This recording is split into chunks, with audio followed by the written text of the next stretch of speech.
Neat 100.9 FM so Omaiba Yamawaha and Yawada the 26th day of September 2024. Omaiba me mighty Jumedie na wasugui ayede brew ewo Neat FM so na endeno me a meeting adwam na me de nsemi na aba besom wo ye frame opani KWADWO ADDO mitre mama biama maami biama kwafo maami biama kwafo wotia nenenti kakra se ende no wasere kwan se dwuma bi apia baby nti okọ nti opani KWADWO producer menjine mna memfa dwuma no embesum omamba ti de aye no oman ni ti ene de dwuma yi na eba besum wo na ende no usu wa kwanya se adwenkyere a ye be kire no usu betumi a kire wadwen wo a wutie me baby bia wutie me afiri bia se ye Facebook se ye Twitter so ana se Instagram even WhatsApp betumi a kire wadwen wo honom na me a medi dwumedi asum we mechi no mesan wo Magjerry osai ageman obo mechi dom papa ena ohima ekua efriye ono so ka me ho ema edi dwume asum na yeba Facebook live, Instagram, Twitter and there you X na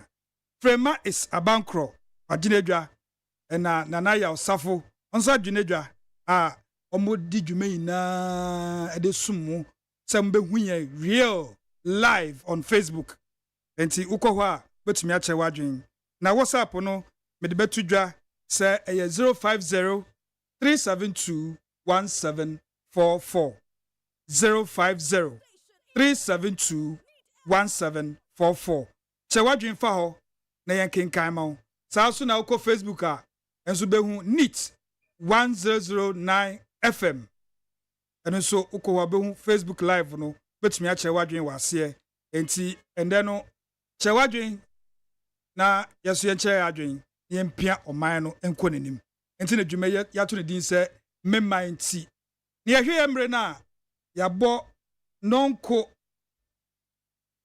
echiripo eduonu enum 125 enti yenche ho no ende issues a ebehwe no edos kakra yaye no mienu pe nanso mienu no uremu a wa be se nsem wom.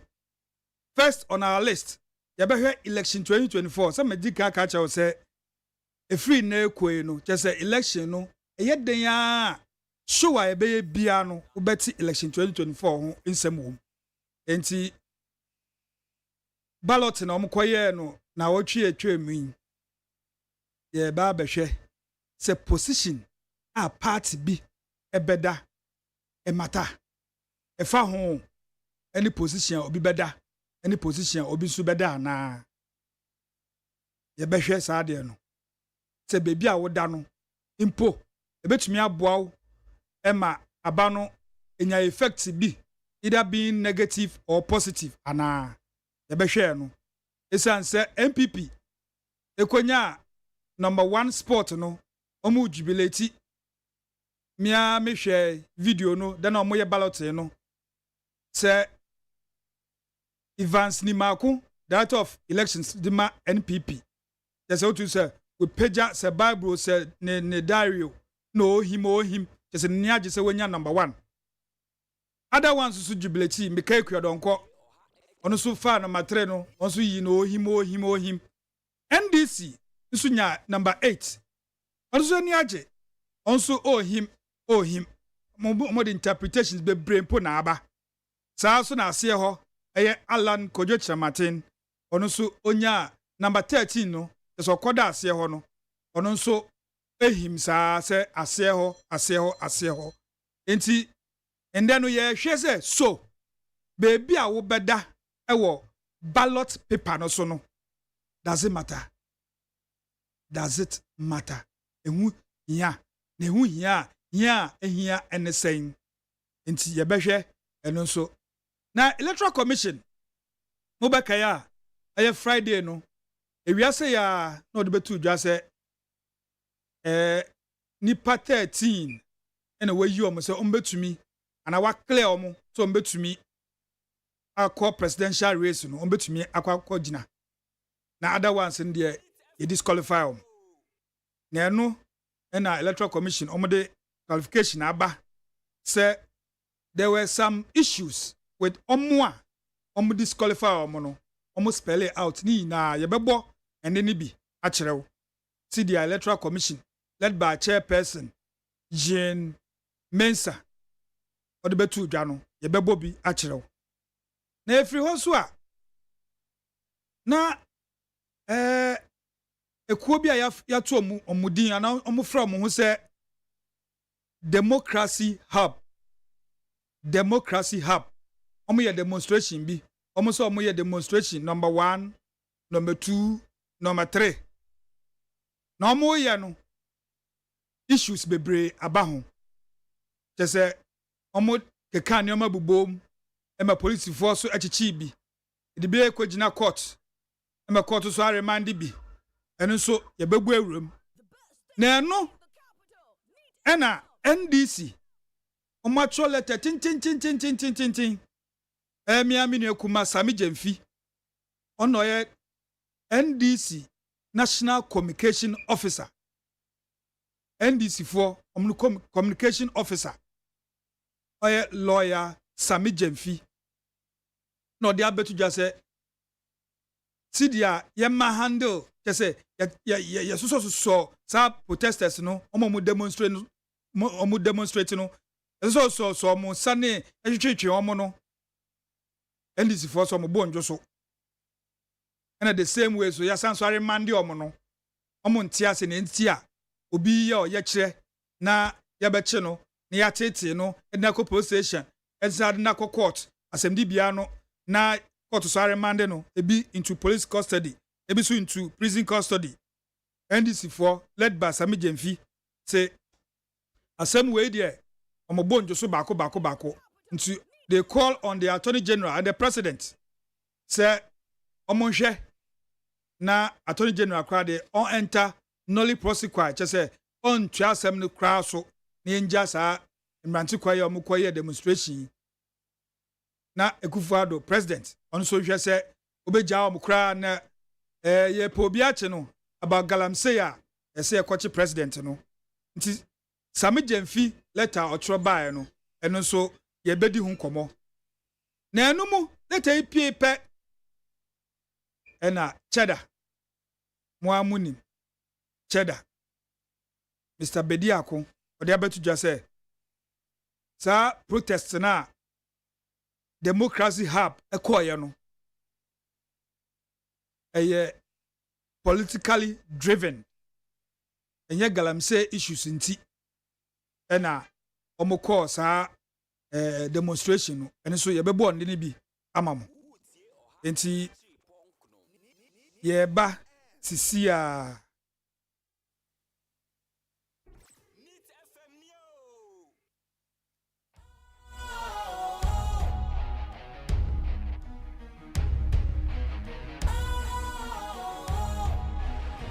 What's cool, fresh and trendy with a new look? Makes you feel real good, that refreshing vibe. Satisfies you right just the way you like. Do you know? Do you know? Do you know? Ain't gotta do it alone. Specialized makes you flow. Anytime, anywhere. Specialized feel different. Always think specialized. Special ice, natural mineral water. Feel different. Think special. This advertisement has been vetted and approved by the FDA. Hey, catch it. Listen in here. And you ma beto to dia me baba no hwade no. Hwem so betumi a. Hey, asew. Hey, now beka. Ya John to mami ensa duku portmanteau. This way chocolate drink. Na kan wo hwe afibian so beri ni waware ni a. This way chocolate drink. Na kan sia. Oh, asew. Wo den kan no ntumu ho. Me be mo anu nso hye kura dia ka ho. Wo hwade a wapi ho. O ka se batete e da fom ho. This way chocolate drink. Catch up a baba worry. Asew. Ye fear say this way chocolate drink ya sorry anopa no ne yenom. Ye bishop fridge nom no se snack. Ye nya hoho no ne de serve wo mo. Ye didi wie ne ye pe bibia bogu ya de so a. This way chocolate drink ne yenom. And this way no ti ano a, he se kire wom, kwakwo wom, prick wom, bibia wom, ade wo hia ne so se. This way chocolate drink. De wo hia ani so se. FDA ahwehwe se adwede nkratoe mu agye atom se eye. Bonre kentafa shebredu so ote kruwire krawire ene brawre nwoma so krobie yirifi asante kotoko hene otumfo sei tutu otoso emienu asante mayura bonre hene nana bobi ansa otoso mienu bonre hima nana nyako frempoma ye otoso mienu ene nana ma hene ewo bonre eto nsa dia fremu se 2024 bonre kente festival no ebre no eduru so ye behya ase kwasi ada October bosome de toso edumiensa edwoda eye 14th no nana no begu nsa aya amamre nafi ye siesie krum ebnada eye akansie da nafi ya grobranso ya wada yebeye kente nwini akansie aduane noa na afi ye miss bonre kente 19th eda memenda ene dwuma no empomponso ankasa Ghana mampani adodanko Akufo-Addo ene na bedi echi Alhaji Dr. Mahmoud Bawumia edwesomanhene na nafrani okese otoso 9 ene ne mahima na ya santoa na nanmahene ene ahima nyina so bebebi ade echi kwasiada eye esom ye nyina ye beka bom na yakoyinkotodwani mabompa ya da nyame ase bonre kente festival eba so dendende.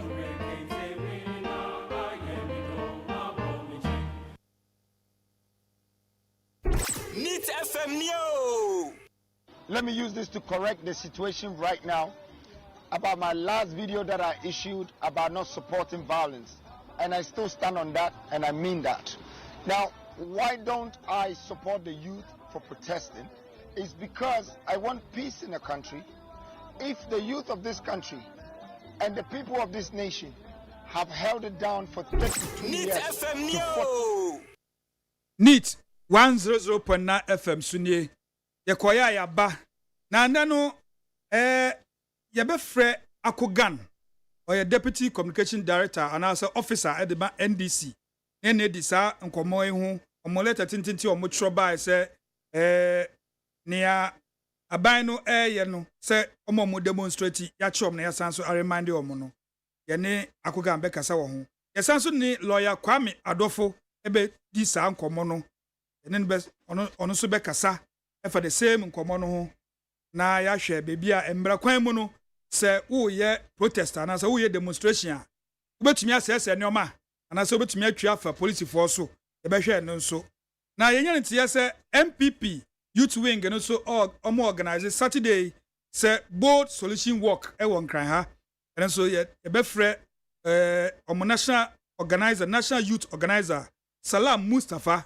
na ɔno nso yɛne di ho nkɔmmɔ na yɛahwɛ enti ɛne no kyɛdande no yɛbɛsa abɔ na mmom yɛmma owura Akogan Akwaba Akogan yɛmmoa Akwaba de ba me man ti dwumadie so ɛwɔ Nit FM yɛnua Akogan nansɛn na Democracy Hub ɔmo se ɔmo yɛ demonstration against Galamsey na ɔmo kɔɛ no nsɛm a esisi yɛ ne bi nti ama polisifoɔ akyekye bi ɛde mu kɔ police akache ɛde mu kɔ gyina mmara no so court so aremande ɔmo ebinom to police custody ebinom so to prison custody na ɛno na yɛhu sɛ NDC matcho ho krataa sɛ mobo njo nea aban no ɛyɛ no na ɛdɛn paa na mobo njo so yɛntie o yo ODAME meda mekyia yɛka sɛ yɛni ɛngye kwan a police ɛne court ɛde nkurɔfoɔ ɛfa so a anaasɛ demonstrators no ɛfa so a anaasɛ nkurɔfoɔ a yɛkyekye ɔmo no ɛfa so a na ɛtina nneɛma mmiɛnsa bi so tia ɛdi kan ma memma mensɛte premise ne sɛ some of the demonstrators, they went overboard. And no, obia matise or kasano, obia ni wa wedina baby abom wa basu full time and as I say demonstration no your constitution a kwanya ye faso a demonstration.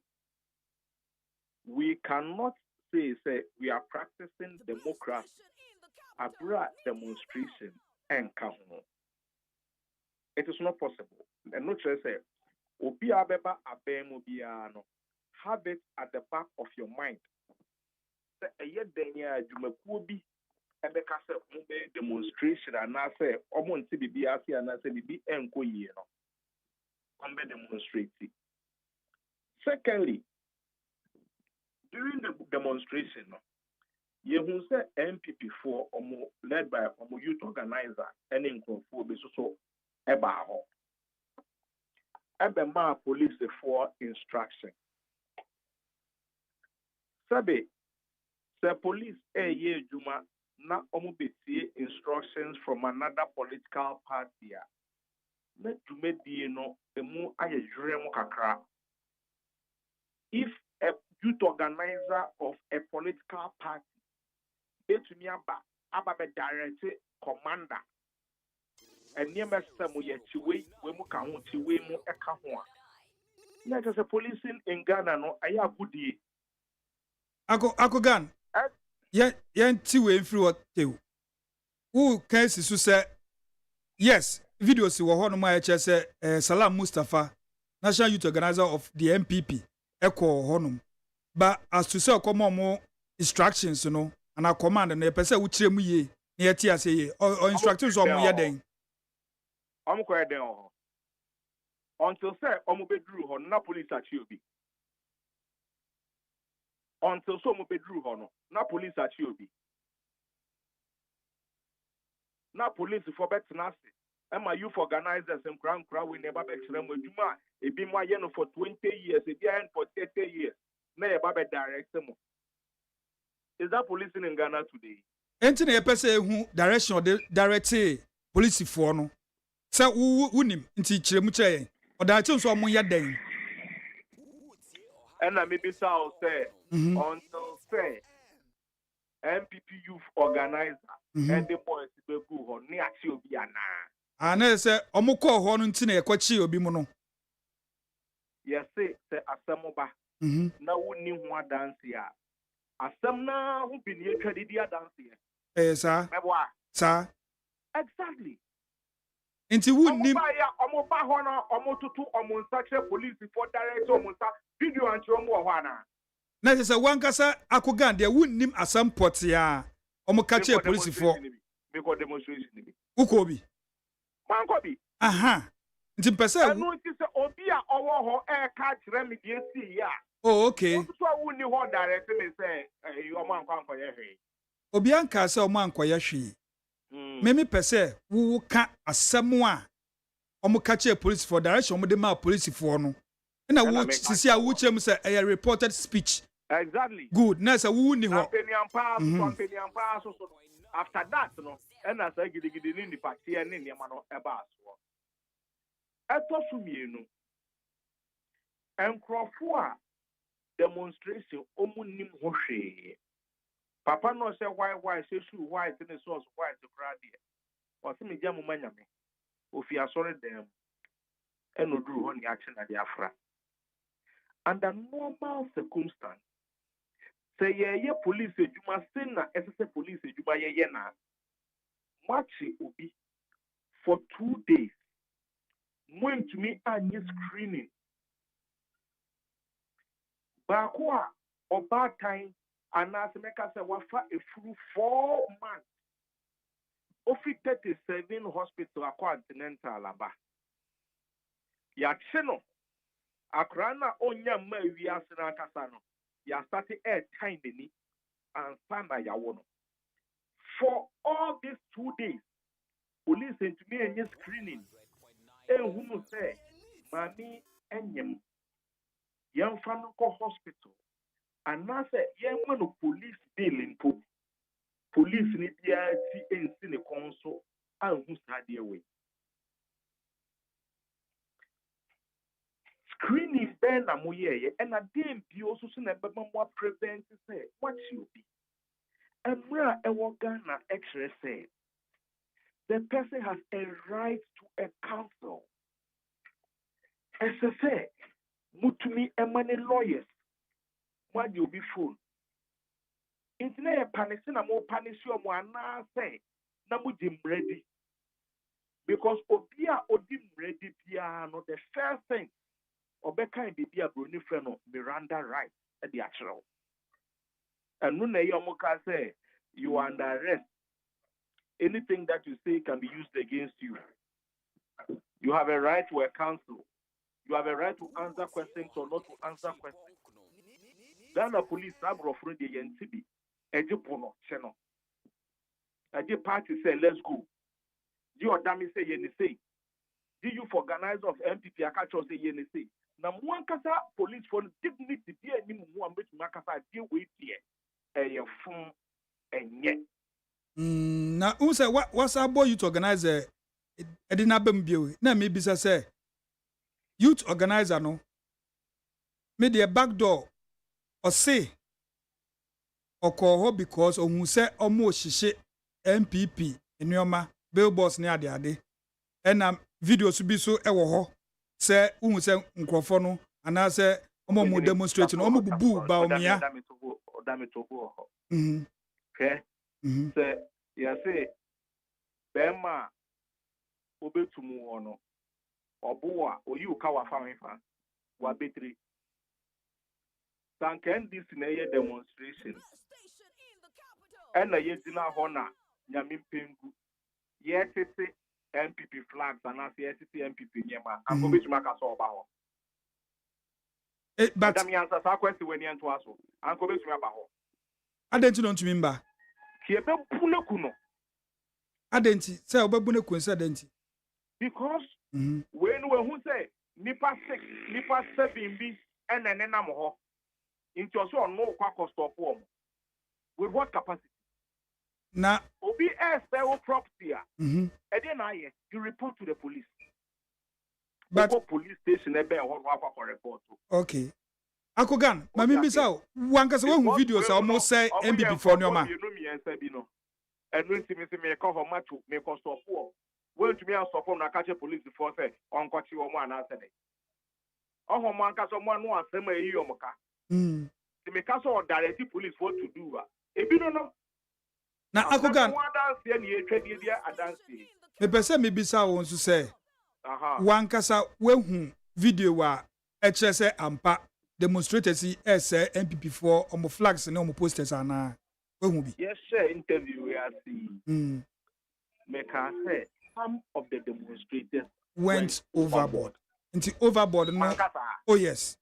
Exactly. It is a omako overboard. Na obi a the property yes no. Na se wako ho akodro police for attention. We say okoma instructions. And until I may say said you over to me no. Mhm. Say obuwa. And as a raw kawa. Mhm. Or raw kawa e the fa wabeti. What you say? Na sanke koye NDC anu ti amede mfa to ne to. Send this na demonstration and kanipa mienu miense bi akwa tutu flags a. Anko betumi aba hwa be sa mensem na na. Na say your president da ho nanse ya NDC nationwide demonstration. Yes. Obi anse obi abibia. And no na make what you say? Na say NDC were responsible. ODAME and no na make wo say. Say eba ne say NDC na demonstration. And na nipa mienu miense bi akosei MPP4 MPP4 bibia. Anko betumi aba ho ana. Say NDC so your responsible party. Nti omo yes sir. They make no nyante a. Matias here. We nyomofo. And no ti ba eba ne sa no. Because nipa mienu miense bi. But no krane say obi sell property poor. The first step is to go to the police station and report. Now police for nankasa no, and they take you on measure. I said we who say the panel no something no, or the nabeti enem. Na then this in a game poor fast never. Kabit man say okwa kosto ku bibi na say ohono na akwa complain. Akogan. Meet pa. Mejidi say wunim Salam Mustafa, minim say wunim in person. Mejidi. Aba, mini no. Aha, na ono ne match no way. Oh, Dabi, ya say abua ho be fe a. Efin takra o. Na say me say, manu am ye den. E wo enkrofo omudi meki. Na say wo kra wo so wasen Mustafa. Oh, Dabi. Akoga minimu mienu na minimu in person. See me. Me de na nya macho. Na yeden. Na so. Ya say what to be to awon.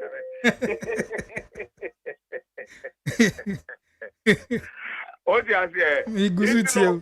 Se bia manu den. E wo memma me ni omonam. What you say? Baniti edi wachi a. Otumu say slim gonjon pin na ebe.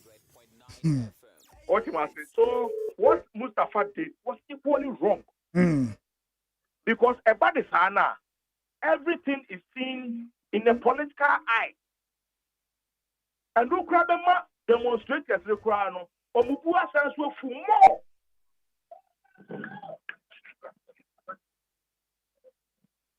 Yani Ura Akogan and Edin Komo, NDC Deputy Director of or Deputy Communication Officer National.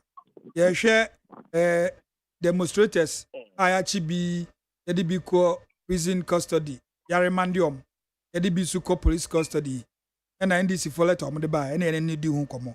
Eti would they fine in the first instance we say demonstrators in behind ye. No man ye the chanka may and fa embra fine for moon faswana. And then I made say in that effort, so police before mistakes, and so cracked and demonstrators. Police for mistakes, and so cracked and demonstrators. I didn't know that's so painful. What's the woman doing? Also, mebusuafo meheno. It is sabi manu sisimina so. Anka upon what after a mode tell pa eba another thing. You get it? These are some of the things that Emma police for not them cry and yakra. Because more responsibility, no, and so we are bonny, ya channel. See, I yet say no. Also, every man, your friend is saying, and the right. You don't take somebody's rights and privileges from the person. Nobody does that. Now, police are minimum, we are. Sometimes, obi eya dear, not the enya. We respond, wouldn't answer your reaction, no. Me pass a Reverend Kwame Boateng upon KDB. Or see our dome, not so bit yaw naswa. Obi no. Naso peja on sa on no. And no be able to. And that is the position that we are facing now on this case. Police for na nyeni. No we yes so no. Moso matanso edno akwa kodina court. Tony General edi enimu. So man crofo ni nkofie demonstration. Emra no kra efre no misdemeanor. Say eye enkwada asema na say enfomso kitwa bi. Sana law no efre misdemeanor. Now mo say with that no onko them 2 weeks answer no abebetie na asem. I say Ghana nanka sananda nanado no. We are just becoming lawless. Obi a to me bia to me ye bibi. MPP youth organizers we be training pobre our demonstration as police commander the demonstration enim also so to me extra pobre. Yeah, director say yes say now so yes say. Want to come into a police officer's your friends a mind. Say a tinipa 48 to say 46 to say 40. Ya chiche omumu. Obia police station back, Obia police station back, fuel, Ghana property. Are you not even causing financial loss to the state? Abraham 40, you went to watch on Mumbi and answer me and police stations are even bear when you know. Would be called one police station. To tell Mobi Caucus one police station, who ship fuel. So, Crawford will be near friends, because also need fuel.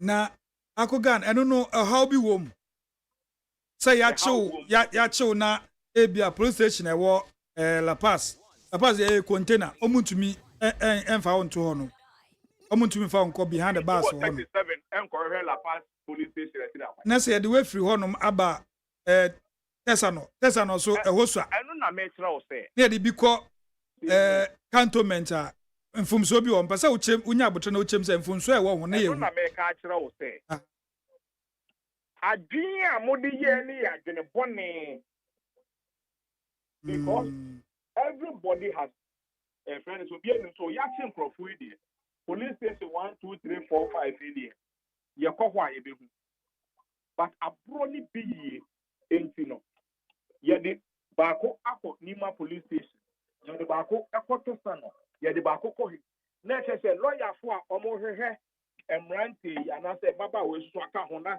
ye ti omo num asem no mo defense a omo wona so no omo de amano you denied them that senya bro ni be here anka be ma be nyim wasantase enti NDC Mose court no onye den say.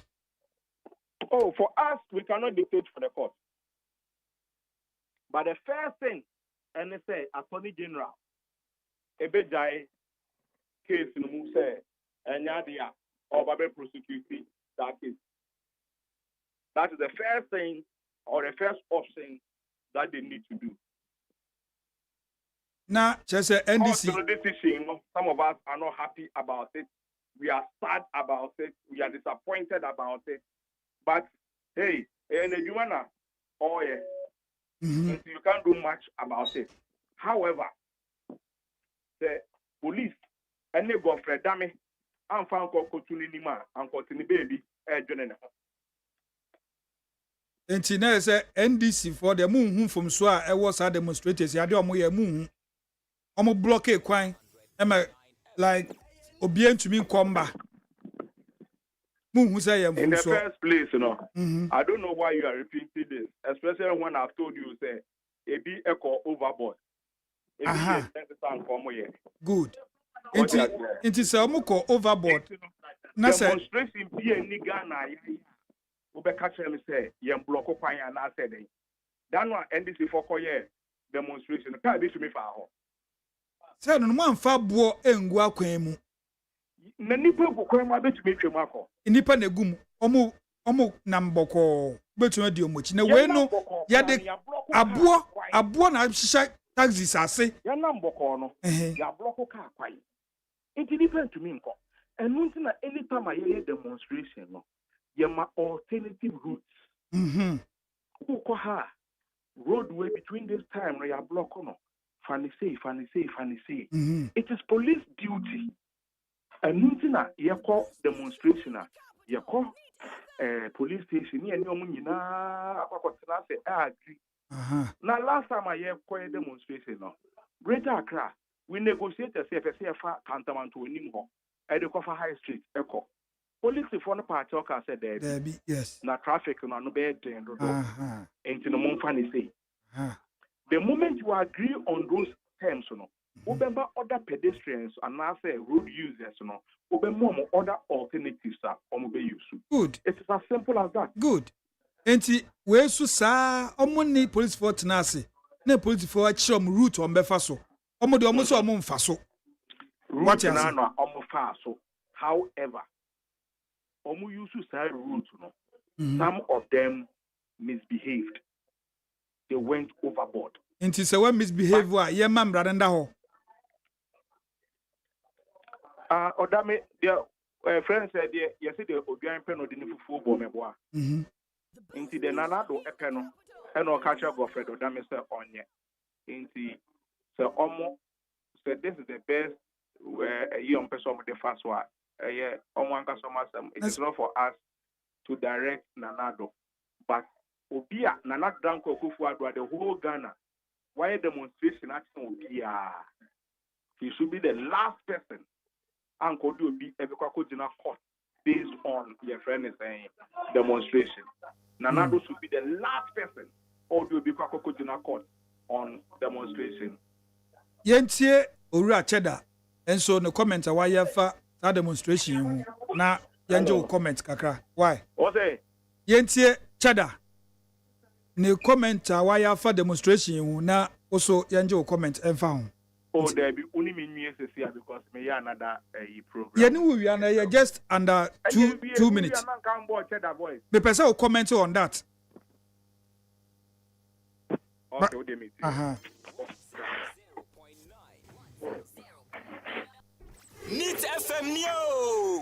Let me use this to correct the situation right now about my last video that I issued about not supporting violence.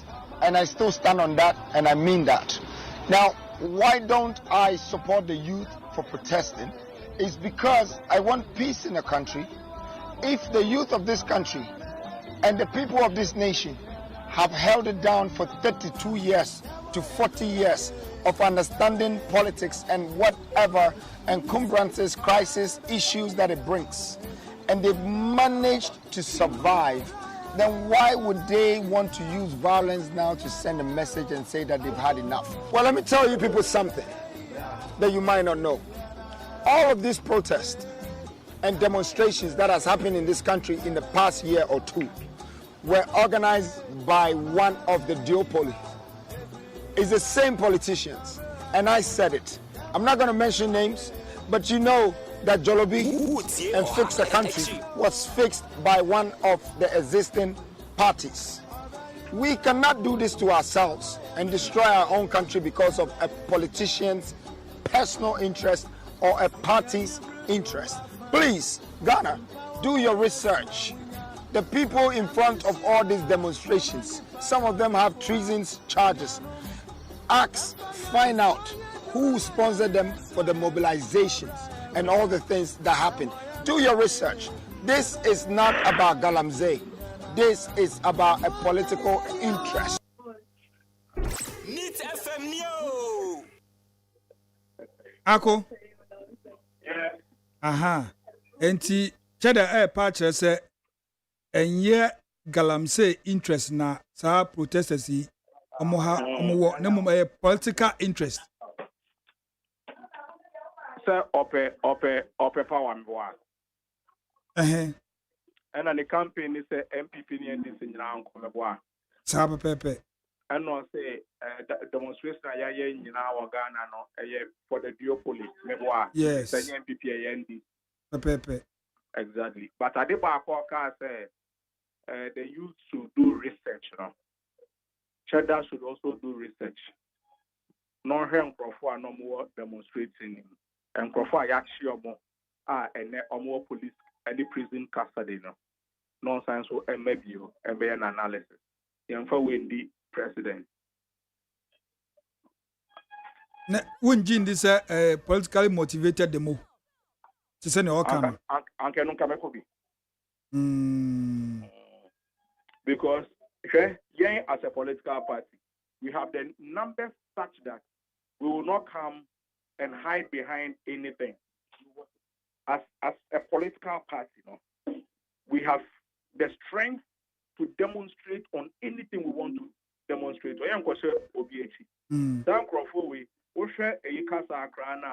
Leader. How many times na on blast and I say on attack His Excellency John Dramani Mahama? So we shouldn't have that picture said here.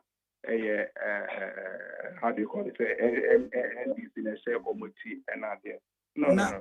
Wunjin this Nkofoso subscribe to Cheda Asemi because one Nkofo ye chichi wo mu eba ya mu NDC na mo asoro gina mochi just Bawa Muktari na owaka ene nia muso led by communication officer muso mu dia betu dwei ukọ other platforms so a NDC for na omukasa in favor of these protesters. It is because a politically motivated because they're politically motivated, the person is narrow-minded. Because the person is narrow-minded, it means to say the person doesn't want to broaden his horizon or her idea from a narrow perspective. Are MPP for Nyom Kasama Electoral Commission? Electoral Commission. MPP Kasama Electoral Commission. Now who are we interviews? We are wanting. Yeah, won't use MPP Kasama. Why don't you admit to that one? Why you admit it? You see, if you are a political party, one of the key things that you must be looking out for is for fairness. What you are saying, it is for fairness, and that is exactly what we are doing. You can say demonstrators no amanya there. You can say police before no crowd, the almost the crowd, a sense of a west. What am I saying? So these are things that you must put in proper perspective in your analysis. Okay. Ura Akogan, Deputy Communication Officer for the NDC. You better say near the community here. Ako Gan ne ni di nkomo no ye Deputy National Communication Officer for the NDC. Ye di nkomo ye hwe so the democracy hub for omo demo omo koye ya eho abansem bebre. Na Ura Chada so de na abatum se we no politically motivated. Just a wo hwe a amayokuo bi ehye sankrofo n'echi ena omudi piapia nyoma enye Galamsey fight nti na omode eba na me wo happy birthday wish ba ko bi wa ha yesa nipa we no hwa ono di ni birthday a 2 days na mso made him birthday. Wow, 26th September. Happy birthday to you, Mercy Amenua of Berlin Creation. So one New Boy Town, opposite and adjacent MMB preparatory school no nti Madam Mercy Amenua and your birthday, happy birthday to you. Why? Good party no I know was saying location na yenso yetumi ababi na yenso yeah umme. Nti happy birthday to you Mercy Amenua of Berlin Creations. Ni Boy Town. I just sent the MMB preparatory school. Yes, anko ahoma no so na ne lawyer Kwame Adofo edi nkomo. Oye private legal practitioner. Yehwe demonstrators yi some ko demonstration. Na be bia yese mo mfa nema mo ye ne nema mo ye. Semra kwa so no empo ebetumi achi obi ne kokogina mbranim. Ana azu sede. Nti ne you assume ye ba be ko school. Lawyer Kwame Adofo ye mo akwaba ewo mema nti dwumede so. Ye nua o. Lo, ewie de ye da se ya pusu ahoma na wo so wagye eso. O ma dwuma ni bia no. Ye da se pa na Democracy Hub demo ya mokoyi. Issues aba ho bebre. Ne ye ba wo na so se oyan ko school kakra.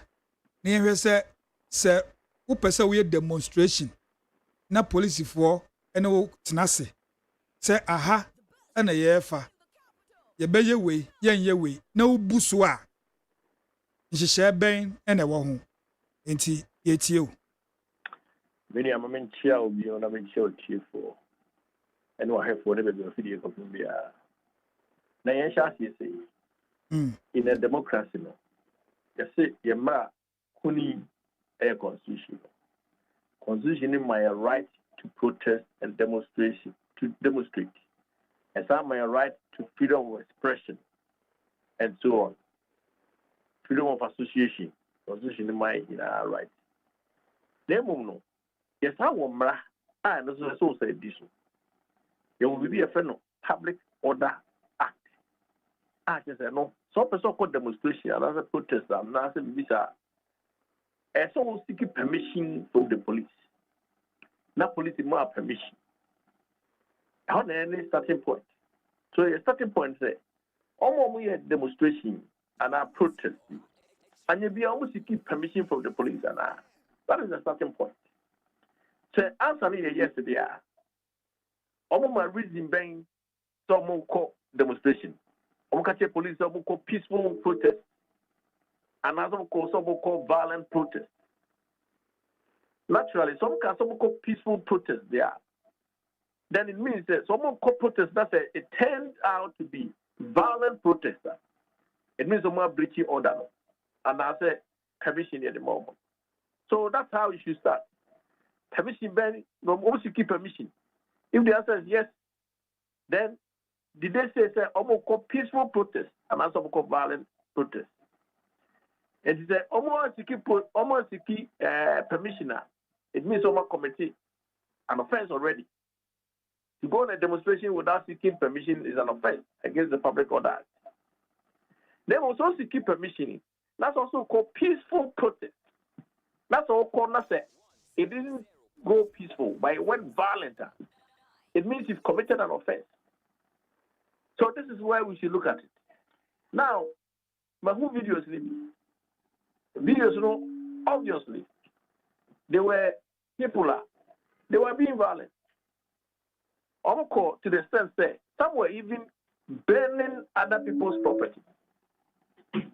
Blocking road is an offense. Burning somebody's property is an offense. Stealing somebody's property is an offense. They will say, I'm block main road. Or that means I'm not saying. Now, my am saying, a demand swa anya one trip. Now, the Google Accra Main Street issue. To obstruct, obviously to obstruct traffic. I have committed an offense. The police will arrest me. No more charge me with causing obstruction traffic. A whole range of offenses, nobody might charge me. They can even go to the extent of charging with nuisance. The whole range, everything charge you because we need order in the society. Now, videos I'm sharing, no some block road, and you be a permission anymore, mono. Now, more quiet some block road and say permission no, more quiet some block road. No more block road, or more committee offense.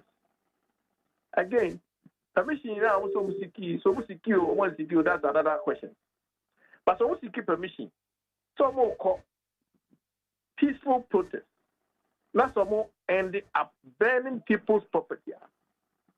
That is also an offense. And they say there's a rationale. We say, "Bibi touch the so-called demonstration, seek permission." And they say, "Who? As a police for both one can say home one." And some police force are both. Who we have your tiny baby so as a born home by. Yes, I bought a property. Is also home by. It is obviously Emrano ni hokeke. So kwa police for no yes as saying now if so won't in this one and you can say one line here permission never to know fee boko. Now so call now understanding with the police say these are the terms and conditions are attached to permission at the amount. That's what we say. What breaches are conditions now? A committee offense.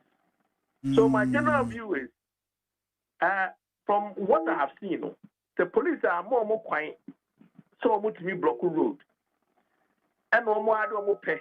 I block road there, or more committee offense. Okay. The police are more quiet, say almost me as she will be property, and no more I don't pay. I could see microphone flag, maybe billboards there, or more committee offense. The police are more quiet, so much me korea car key, and that you for be property. Not some more I don't pay echo 2 car key here, or my committee and offense. That is my general position on it. Law, what the Aqua School Kakra. Na enti na say o pa je say once omni police are kwanchi share na say omebuso no because obviously there's no way our police number kwanchi say ye kwa mbetumi block kwan na say mbetumi ase obi property enti omanya say property na so ma block kwan no videos ni bi ewo ho ai omatam abo je say concrete ankasa e dey block cars enti eno sa no police ewo kwan so ombetumi achiom yomo kogina mbra no na mbra no so eni omodi ana ODAME you fan say police ma omo kwan so mo ko betumi block road police ma omo kwan so mo tia bi obi bi obetumi hye no police ma omo kwan so ohu obi ayi a otumi wia na say omo ko ye ya ndika police betuma achi omo ODAME so fe be kana say egusuti law police ma kwan say you see no aye dia when the police can was actually because obviously no it will be within the law as granted you by the police. Okay. The police too then obviously the fact say actually say in law no police can arrest you based on reasonable suspicion and the news says you obekano chief. Just bibi kitsu osusu bibi kitsu bimpo you're about to commit an offense. And that's what committing about to. Even about to. When your intention no crack a canoe. Yes. Hey, police has the right to arrest you. No, then who would him? Thank you. Sabia. ODAME waba bifi. Na me sim sekan. Kwaku menu. Me yira on the trip na die. Wo sekan. Obu. It ODAME ti I was esumu ya ba kwa mitrim. When you find an inquiry offense, but you can arrest me because you see I am preparing to commit an offense. Say no work bibi if you are no aba. Thank you. But you see, in law, no, there's two things. There's something called mens rea and actus rea. And it says, a bama dream, not a message to an amoya, and you complete the offense is complete. Okay. Never was a start a bama dream. Let me complete act now. And if an inchoate offense, just say, Minya complete here, but I'm about to what the American say. Lawyer, good to you. And I can be arrested for that. When you they went to the extent of burning people's property. They went to the extent of blocking public roads. Now, there were some people saying even access road to a hospital was blocked. Now, this was done. No person see. I'm jiga. I'm 2 on your car. I'm loadu. Not 37. May road here. Man for the cost of the area. You will damage. Yeah, nyame. If you nyame there, I don't think that will be here there. That is where I have an issue. To make me a do for me, koya, you bet me. That's what video koya there. What you know? And the other man, I'm better than the law must work. Whoever. If you say it's an offense to go and block the road, that will be a block road. The law must work. Now, let me tell you, when interview, gentleman interview. Akogan. We make example. We said there's a pregnant woman and so on. No, a pregnant woman. No, because when echo cause offense here. We a pregnant woman. Your mama said, "Mama, match her." What's the one for her? Papa block road. Mama, oh, yeah, then. Have you actually been a pen and overcatching will be so pregnant? Now, how is the police supposed to see that we're pregnant? 4-month pregnancy, so you Obiana. Need Obiada and a P. And now, Mr. Damiho, I don't know why around Nipper 40 something up. Quickly, more try to be our statement. All within 48 hours. How are you going to even be able to ascertain? Say, Thank you. And master would need to court. The lawyer will put in an application for bail for him or for her. And I say, actually, they are on to me in Cow Police Station. Time cry with him. Okay. Police for only 48 hours. If the police want to ascertain, say, when you cry now, they will need time. Within the shortest possible time. No, they don't have the time. If you say one, assume it's one you cry, no one can't say police. How was the police supposed to know one? The only way I'll be one you say, or no one else will catch a police on you. And if you have a statement or two of one you manner.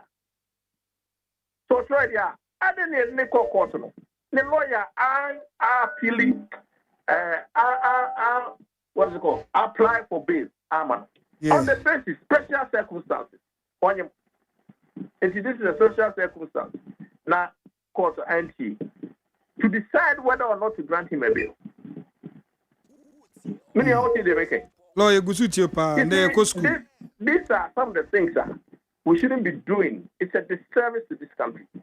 If an officer, the lawyer will be able to make a case for her to be granted bail. In any event,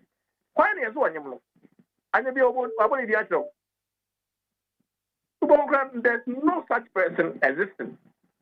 It's really creating a phantom person, who has come out to say, as soon as Madame Teresa, Madame Elizabeth, Madame Cecilia, date of birth, so she's pregnant. What is that information if you Yes, it's all being phantomly created in the minds of the people without any shred of evidence. But as a lawyer, I would say, how do you know she's pregnant? Did you tell the police you are pregnant? Okay. Did you tell the court you're pregnant? Now if you conceal that you are pregnant and you don't tell the police, you don't tell the court, how then do you come outside and blame somebody for detaining you while you are pregnant? Mr. Damiso. Lawyer, and even once you have committed an offense, the first stands in extreme situations or special circumstances, and don't go only to plead that you be granted bail. Okay. But it doesn't excuse you from having committed an offense. Mr. Damiso, what did the American Lord Metiasia pa. Aha, so I was saying that bidi boni a me mama ko trafi. Say no, you say ya do hospital na ya test o hwe. Thank you. So it's not something that obi a gina radio so ano ka bi me afa ne sa. Oba ben wo so ya che no onyem. Ya mu musa no. He did it and he did over everything. Oko police station o ka se wa onyem. Okay. The statement that was so. Oko to ka se onyem. These are certain things we have to prove. So we didn't know keke say onyem oba bi nyem ni oba ben. The law doesn't work like that. They are human beings who apply the law. And there are always exceptional circumstances. I am or judge, opportunity to grant bail in circumstances like this. Law, that you say. And I'm talking from experience. And maybe I check 6, 7, 8 years in it. And my phobia, you charge a woman with armed robbery. I don't know so kaya. So I know exactly what I'm talking about. And so you are saying, "Oh, baby, you any atino, you panacino, or any bar or mono." How now? When you know I can't say police on you, what tell him as what you could do, Bonedia. The law must apply to you. It is all mitigating circumstances. Go to court and plead your mitigating circumstances. Why? Any say no police work. But God didn't have normal bail. No, I'm not bail there. The police must do their work. Just imagine, say, be too quiet, and I said, me the mayor, and I said, you have a hospital. Not to be the area. I have a block of road now. How do you think I'll feel? And that's almost the proponent are almost supporting wrongdoing. But I don't know that didn't you have a hospital and a block of road now. Would you be happy? But law, anopa is ne lawyer Ejiji Maklo, the NDC legal director, legal affairs director Edi Nkomo. Ewe morning show so. Na onso chem say demonstration there we are there nyoma no bi bego hey wire kakra. Nti ye no na ebegina so de acheche omo demonstrate no. Says who? Lawyer Ejiji Maklo. I mean, on what is the legal basis for that argument and for that submission? On the or part say a demonstration, I nyoma bebre tumi si. And we fellow, and or part say a collateral damage meboa. And you go to seek permission. Catch the police say, by the way, you're very peaceful. They move no, if you go to violent, collateral damage, it goes with the way it is. And I'm going to say police. Now, police will make its judgment or another decision whether to grant you or to refuse you. That is a cock and bull story. Unless me appointed to a legal precedent, I am on a authority to say to make that statement. The law is clear. Who can say peaceful? It's peaceful. Full stop. The moment it becomes violent, what breaching conditions upon which you were granted permission. And the leaders should be held responsible for that. And Utina, a minimum demonstration that's a group of yeah, no more withdrawal. Obviously, I don't want to be part of this violent demonstration. And we need to salute people like that. Because they respect the law. What Konani police are snatching? I said, this is the route. Agreed. Why don't you follow the route? You can still make your statement. Why do you have to go and be violent? To prove what? Okay. What Mr. Davis, what did I say? Lord, it's more about you, your character, than the message you are seeking to send. Your character says you cannot be trusted. If you say you are going to be peaceful, you are going to be violent. So why should we allow our society to be run by people who don't respect and obey the law? Lord, ewe bedase near the community ha. Coming count.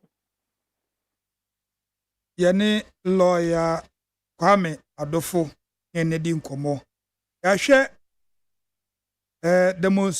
democracy hub for demonstration mokoye de ehun sensem bebre aba.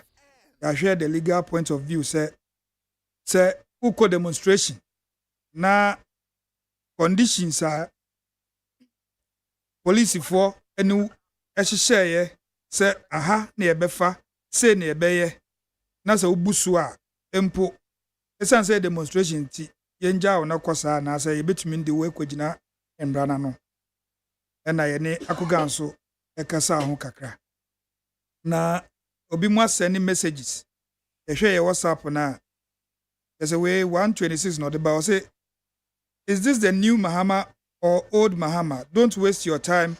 4 years no work dada in 4 years no work dada no from Kwame MPP mutual tree fra professor we su free Enoch Asaman Kase. Also Dr. Baumia as the economic guru couldn't manage the economy well and the economy has crashed. The dollar has break jail. Fuel price on the rise. Price of goods and services higher, and this same Baumia is telling us to vote for him to lead this country. Okay, we're from Enoch Asaman Kese and we're free Meshach Asante at Amasaman. Please, I want to ask you, do we have free education in Ghana? Because under President Mahama, admission fees, school fees, and prospectus all was around 1,500. But under ADDO, so-called free education, prospectus alone is around 500 cedis, 5,000 cedis and above. So which free education are we enjoying in the country? We are rather paying higher. So MPP should spare our ears with their 419 free education. Ghanaians will enjoy it better under President Mahama than what we are witnessing now. Vote number 8. John and Jane all the way. JJ, the JJ group. Okay. We're so free. Francis Arthur at Amasaman. So greetings to incoming President John Mahama, the wisdom man of God, incoming savior. So with all the galamsey, the prisoners, the pensioners' money, the Euro bonds, the COVID money, the seats for cash money, e-levies money, and any more of dubious stealing or all what you are telling us is break the 8. In fact, MPP government, you are too wicked and heartless. You have no mercy for humanity. Greetings to incoming MP. Said them, Afenyo, Amasaman. Wesu free. I say from Mystic Wonder, Avuko inside in Saom. Good afternoon to you, Mr. ODAME. The unprecedented lawlessness in Ghana now is the MPP galamseyers who are destroying our water bodies with impunity without arrest, and not the poor, harmless protesters. The MPP must know that no matter how long it takes, a stammer will mention his or her name. ODAME, you don't seek permission to do demonstration, but rather you notify the police, because demonstration is a constitutional right. Mystic Wonder. I say senior. Okay. Senior. Ghanaians will prefer a new tier rubber car to be used than a home used car, which is overage and can easily cause problem on the road. Greetings to Engineer Odailai Krowo, next MP from Abele Nungwa. And Facebook for also the Begum. Yeah, maybe I have my own. Thought I could get it here.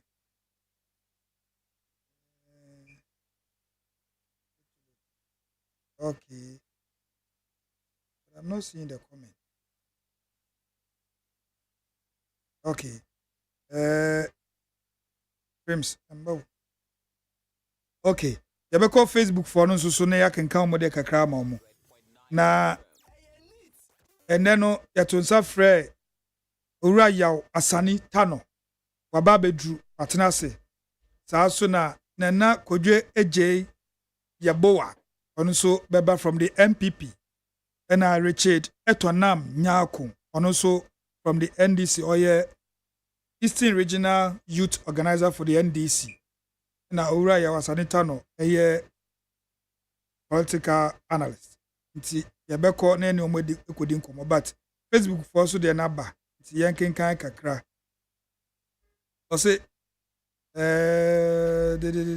yaw ofori Boateng ɔse free Raphael Nelson Mandela and the rest of the freedom fighters and arrest the Achim Mafia's Galamsey leaders. Raphael is Ghana Nelson Mandela. And I say also Achin Odembi. Okay. I say good afternoon, Mr. Odame. The Galamsey menace is like this what bird called Santrophy. And a Santrophy anoma. Ufa noa wafa musio ujai no sua wejai sadie. To me, I see the said demonstration as a politically motivated agenda by the opposition NDC. If I may ask, so ex-president JDM see nothing wrong about blocking hospital roads after that and call us the Ghanaian youth. Mwa. Okay. Also, we must support the government with all our hearts, devoid of political affiliations, if we truly want to fight against Galamsey. Mad Lion Ahafo. Fidiem also one of the fee at the buyer. And I will say Emmanuel Kweku Yamwa. Good afternoon, Odame. Please tell Sami Jemfi that Ghanaians are not ready to give them the power, so he should stop making unfounded demand and empty propaganda because there's no way we discerning people of Ghana will vote for them.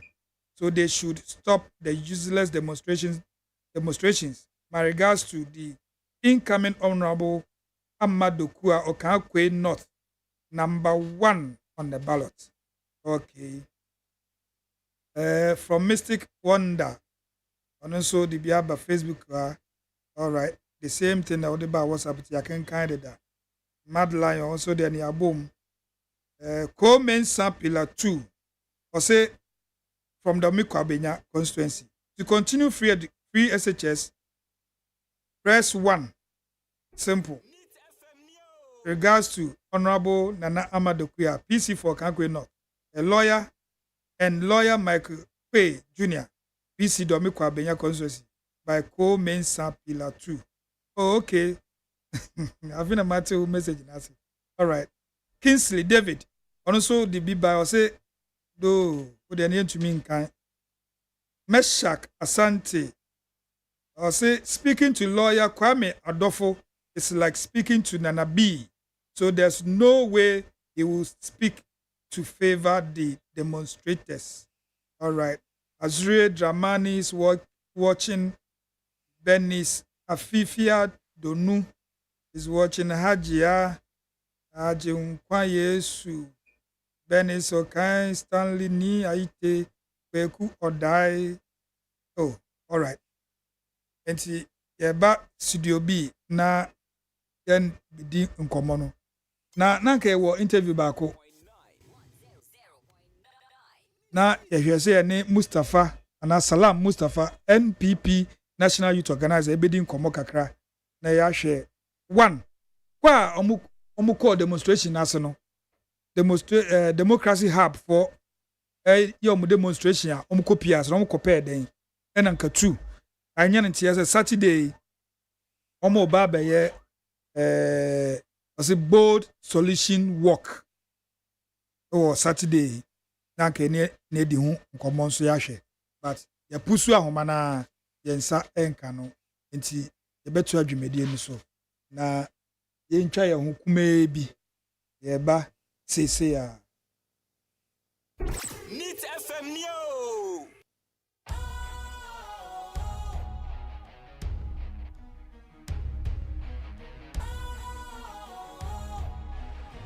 What's cool, fresh and trendy with a new look? Makes you feel real good, that refreshing vibe. Satisfies you right just the way you like. Do you know? Do you know? Do you know? Ain't gotta do it alone. Specialized makes you flow. Anytime, anywhere. Specialized feel different. Always think specialized. Special ice, natural mineral water. Feel different. Think special. This Neat FM Neo. Neat 100.9 FM so yekoya yaba Salam Mustafa MPP National Youth Organizer yamwakwaba Yo, me Joseph. Pick one. Democracy Hub for Demonstration. Uko na uko wa uko yeden. Mamintia wiki for na nukre anano Saturday group we ayo hadwen say on be demonstration. As a law abiding citizen, Saturday no my former crime. I used a different route to do my usual activity.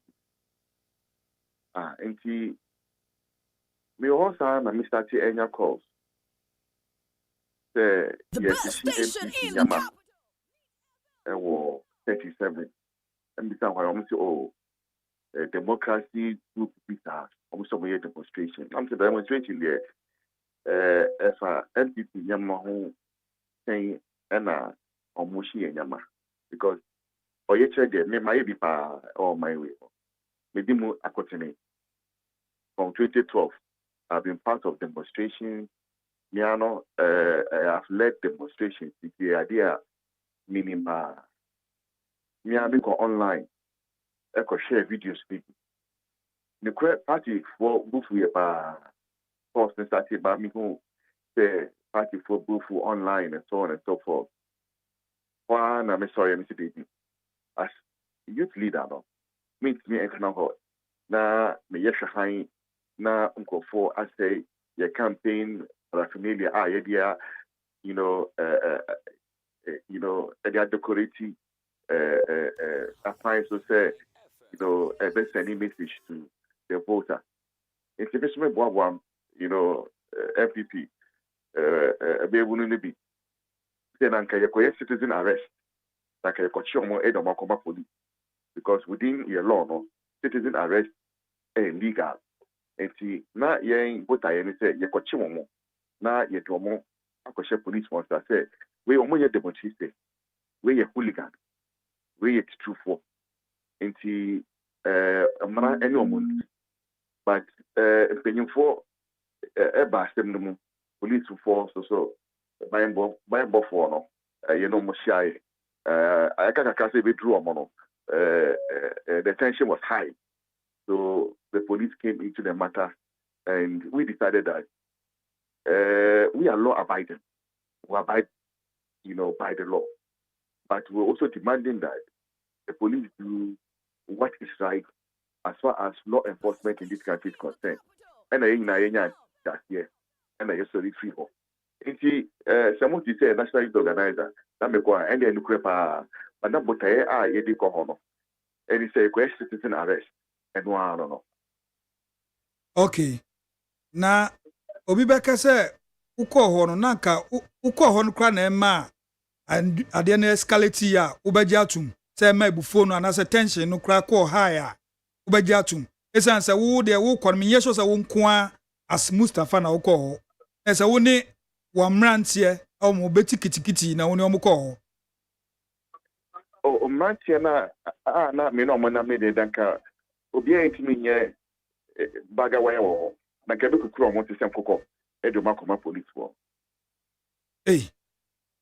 so be ye demonstration na wasɛ wo property a nyɛ no ansa wo be kɔ police station akɔ report rather no wo ɛsesa mrantie di wachi na mo kɔ hɔ sɛ mo kɔ akɔkyeom na sɛ mo kɔ na police phone ni hɔ na kɔyɛ na BBC a na nka Mustafa no so yɛbɛka ne sɛ debi o asɛm no eti police phone ni the police phone no ehun sɛ ɔmo hye MPP nyamba ɔmo anka bibia enti no ya bring your mojo anya isika e dia ye campaign yama e display your party message your party symbol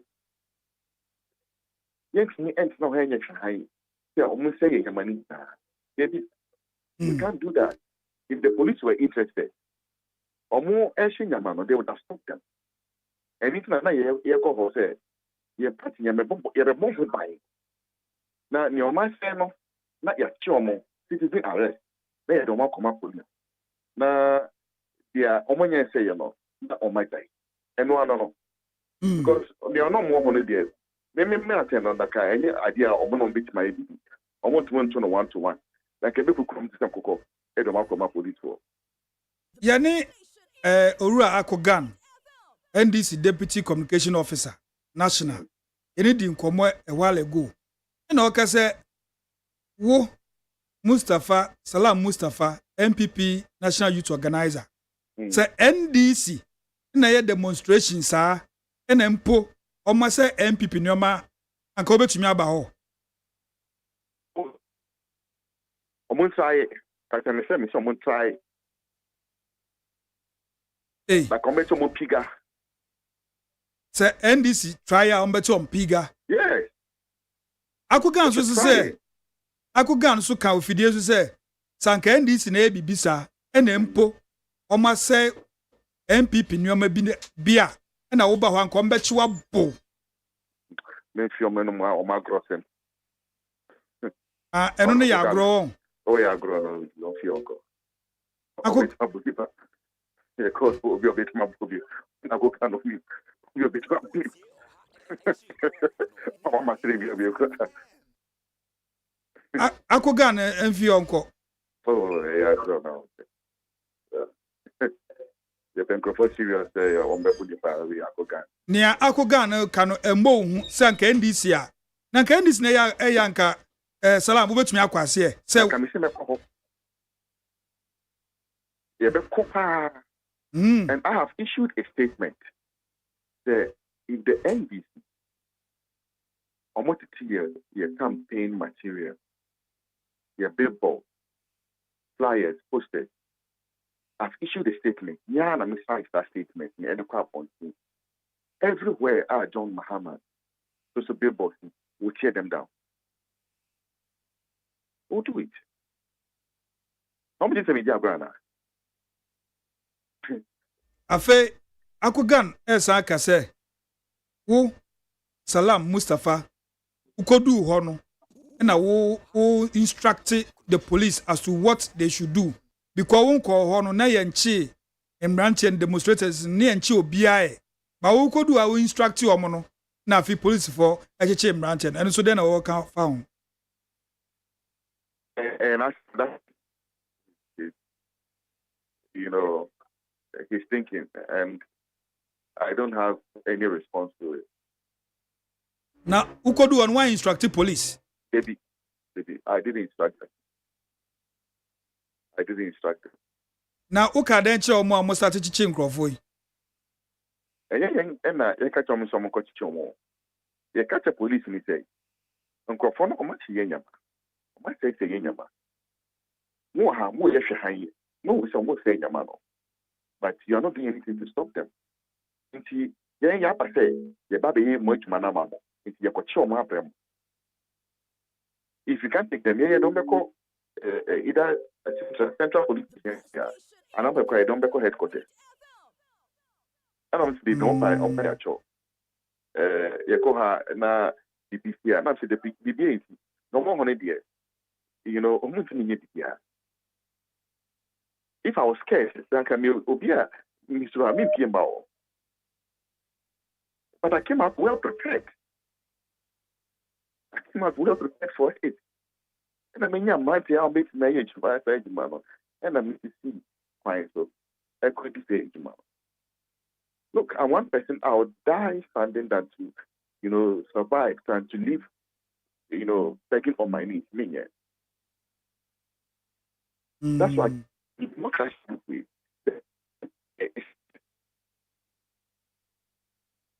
Hello? Yeah, what I mean, they say, let me send this, you know, word to the NDC for. If they believe that they are men, or may a member, one month that they question, they are saying, Sisubio. So almost think so almost a member. They shouldn't hide behind any group. The democracy have and that. They embed MPP, our flag and Yama. They shouldn't hide behind groups. Not just say, who part say NDC for na share this democracy hub for demonstration yechi. Or your party bank. On your NDC. I could go so I may say, they are not cowards. Na some person me demonstration a oma kwahye sa kuma we echi. They are cowards. They are cowards. I know them. Ehifwa. NDC for I know them. They are cowards. Hey. No, on Akogandi, men can hope. No, in the tense situations, I've never seen him. I've been an operative of this party for years. Oh, big tense operations for me. Who knows that? Anytime I say I want the serious ones, and in my home, not Obia, meaning the pedigree as far as some of these operations are concerned. Oh, of course. I could go and so no go so jina one in me no one na be born yon go so. I make a Saturday work.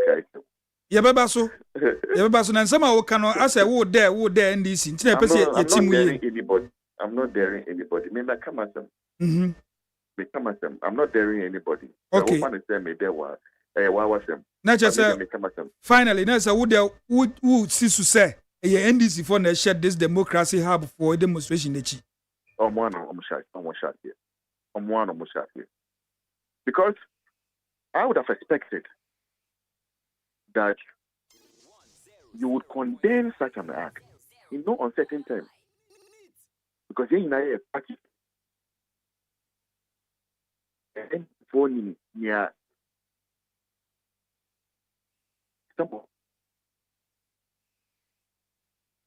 I'm say baby Ura Salam Mustafa wono ahomani ndi mboa yi. Hello Salam. Hello. Salam ahoma no atom. Ebesa afre no aka one beta ana also. Otwiko echa no ahwe se. All right. Neat 100.9 FM so na wasugoi. Yene Salam Mustafa NPP National Youth Organizer na ndi nkomo no. Yahwe yene ne hwe nsem mienu. 1 with the Democracy Hub demonstration copy as reasons or the call. 2 yenantie se omoba baye work bi omatu ne din bold solution work. And also yene ne bedi hu nkomo. Enti yesa pusu na homa no na yahwe. Sidia nyama ebefa akọ. Yenko WhatsApp no so. Waba. Salam. Yeah, hello. Line ekọ kakra. Na yenya ntie se youth wing of the MPP. Saturday mu odwuma bi a mo pese mudi. Den dwuma. Yenti. You were to market here people you pese on Saturday, and any health work, I baby, I walk and cry her. They shot here from Obra Sport. Me and Faku just come through the ya film sa na ya de copy Manchabona. We share a campaign ye flag bearer every Greater Accra constituency based campaign. And the last week ya na so na we are very excited the response of Greater Accra. So we are capping it with a walk, a health walk. You know, Bruno, you know, Yabana, you know, Yeshia, ya walk on could be my Jabona, ya was also na the teacher, there will be a home. Now, the Greater Accra campaign at the top level at the year. As you see, Accra constituency and electoral area based campaign. So, and also at Wasso. It's share in fact for the last week and within Greater Accra, Machia regional leadership, Makata, you know, national leadership. So, yeah, to say,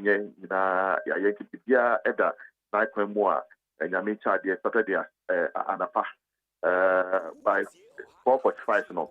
I'll be the first person at the Obra spot. Over Peno with me, we present. Well, baby, I'm mama to present.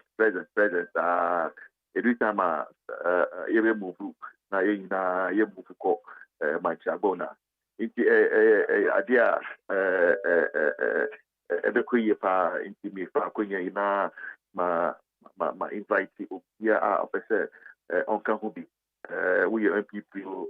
We are support, we are sympathize, we are fan, we are well wisher. So this is the first time I won't join any political party here with me back. The indeed almost here. Saturday just come and let's walk. Look for your boots, your trouser, and you know your nice white shirt. And shirt be with me be a fabrana. You self walk me. Okay. Na uka time is obi aba by 5 a.m. you be there you okay. By 5:30. You by 5:45 you know shot here. Okay. It's by 5 now. Everybody should be coming towards the brass sports circle. By 5, the hour for car. You know, we need extra of brass sports circle. We do on that, yes, so you for a show. Here to move, Jama, Kolobashi, or now ye kitty your home. I may shiki kakrani, shiki gitaka, giddy. And then it's Medino, Abbey. Now, when so be what bear say, Bia, Mamimisa, is it only within the Greater Accra, as Accra, Greater Accra region, and as Accra as a city? Oh, for the Greater Accra region. Okay. But Kenya region, no, it's here diverse, no. Regional from ADDO all the way to Obom Domiabra, the constituency, regional super. Yes. So I'm sure from within the region, from within the constituencies, so small number of people will come, but this one I'm sure will be within the Greater Accra area. And you know, so be free bese bia ADDO for no so person baby. I don't know bus be or more arrange for that, and as on one penny camera. Obi so free. But the kasua a man from Udu Okuru no so and a Greater Accra ne Central Region border. And also be free wa. Juma. By the close of the day, the constituencies will know exactly if she share our for them to also be part of the program. Okay. Now we know who ye national youth organizing. Who ye free national and I said regional executive account omutawechi. Oh, national youth wing program. National youth wing program. But yeah, you know, I was Greater Accra. Yeah, you mean the regional youth wing get come home. Okay. Into Greater Accra also many regional executives. But also Omokahobi. Okay. Na by a national program. Okay. A national youth week program. Any army program. Okay. And salam yadasi. Na me NDC for me NDC for no. Me manage on me youth wing alone. Me youth wing game for baby election number the new patriotic party. Just the youth wing alone will collapse the NDC. Me chief be putting in I'm a trap I'm a MP. Are you? NDC for the me bu NDC asana elections yeah they do December. No what then e be gu no. Me Dominic na. Okay. Salam Mustafa MPP National Youth Organizer. Yeda wase say we eto safra wa woni abakasa. Yeda se pa. Yani Salam Mustafa na edi nkomo. Yehwe nyoma mienu Democracy Hub for Demonstration okopie ho na Saturday program omoba abeye enti ye da ye ho aba se ya Neat FM Neo. Situation right now about my last video that I issued about not supporting violence, and I still stand on that, and I mean that. Now, why don't I support the youth for protesting?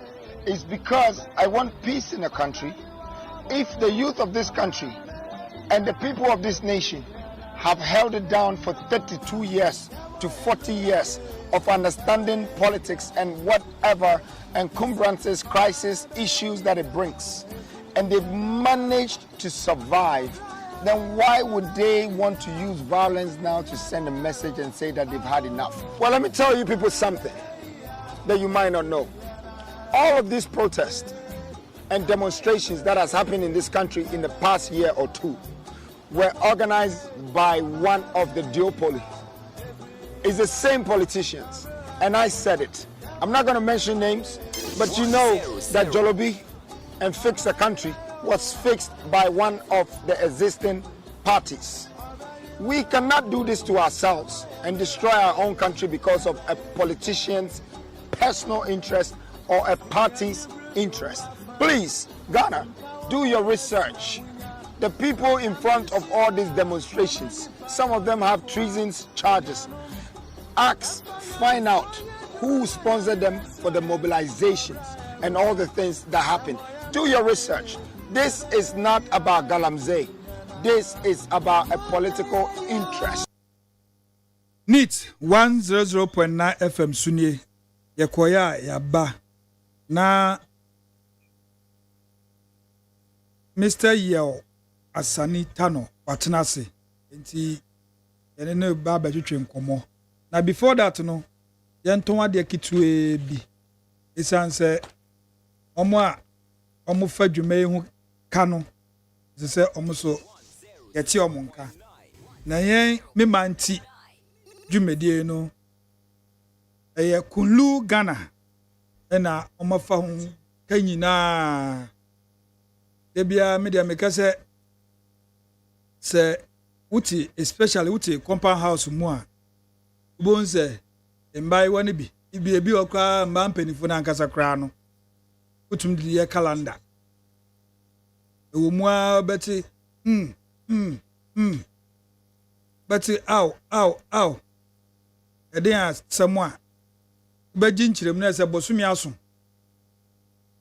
aso na oba nka oba betua ne dius no na che se aya ne yaw pa obenemu no edin enti me nua bae me maamie me sister me baba enewie me kamfo eduro bi ayefe no araba bazen edi ama araba bazen eye duro papa wa ubu nsa woti yaw wa unflow ye wa woti nkaboni bi umpo a wuni libido sa eduro ye fe no araba bazin pebi nato na ebeboa wo ansa na obebu nsa no aka be se na otwi mienu ana na otwi baako no we frase anom araba bazin 2 anopa 2 enwumre mienu anopa mienu enwumre oto a bonse wo ho dosage no se de wonom no wo ho wo start no man sana time a obebu nsa na so a me show bo se eyaw unti bida ebe normal menstrual pains no some slight sharp pains bi eno pe na obeti se ubu nsa na enflow ye nso a wo start no sa wa obehu se afi sidia se wo flow no wo flow no pepepepepepepe eni kwan se ubu nsa ndamiensa ndamienu ndan na wo so wawie wembukura ndansia adna ye nanson ndansia esanse dead toso nson no ebia uhu but ndansia de esese utumi bu nsa na ye kama ube bu nsa ewie no bo nsa wa wo libido esa na ukunu ana o partner nso ehia wa eni je kama nti me kanfo ama uyo ba nkoa ubu nsa nkoa dia hwehwe araba bazen na ebeboa ene mbema no nso minka we nkyeremu unlu de eduro bi aba we ha ho na nso kwakope bi ato na wanum esanse this time no se wenjina wo nansu yi a edwuma na ye usisi ene ukotodwe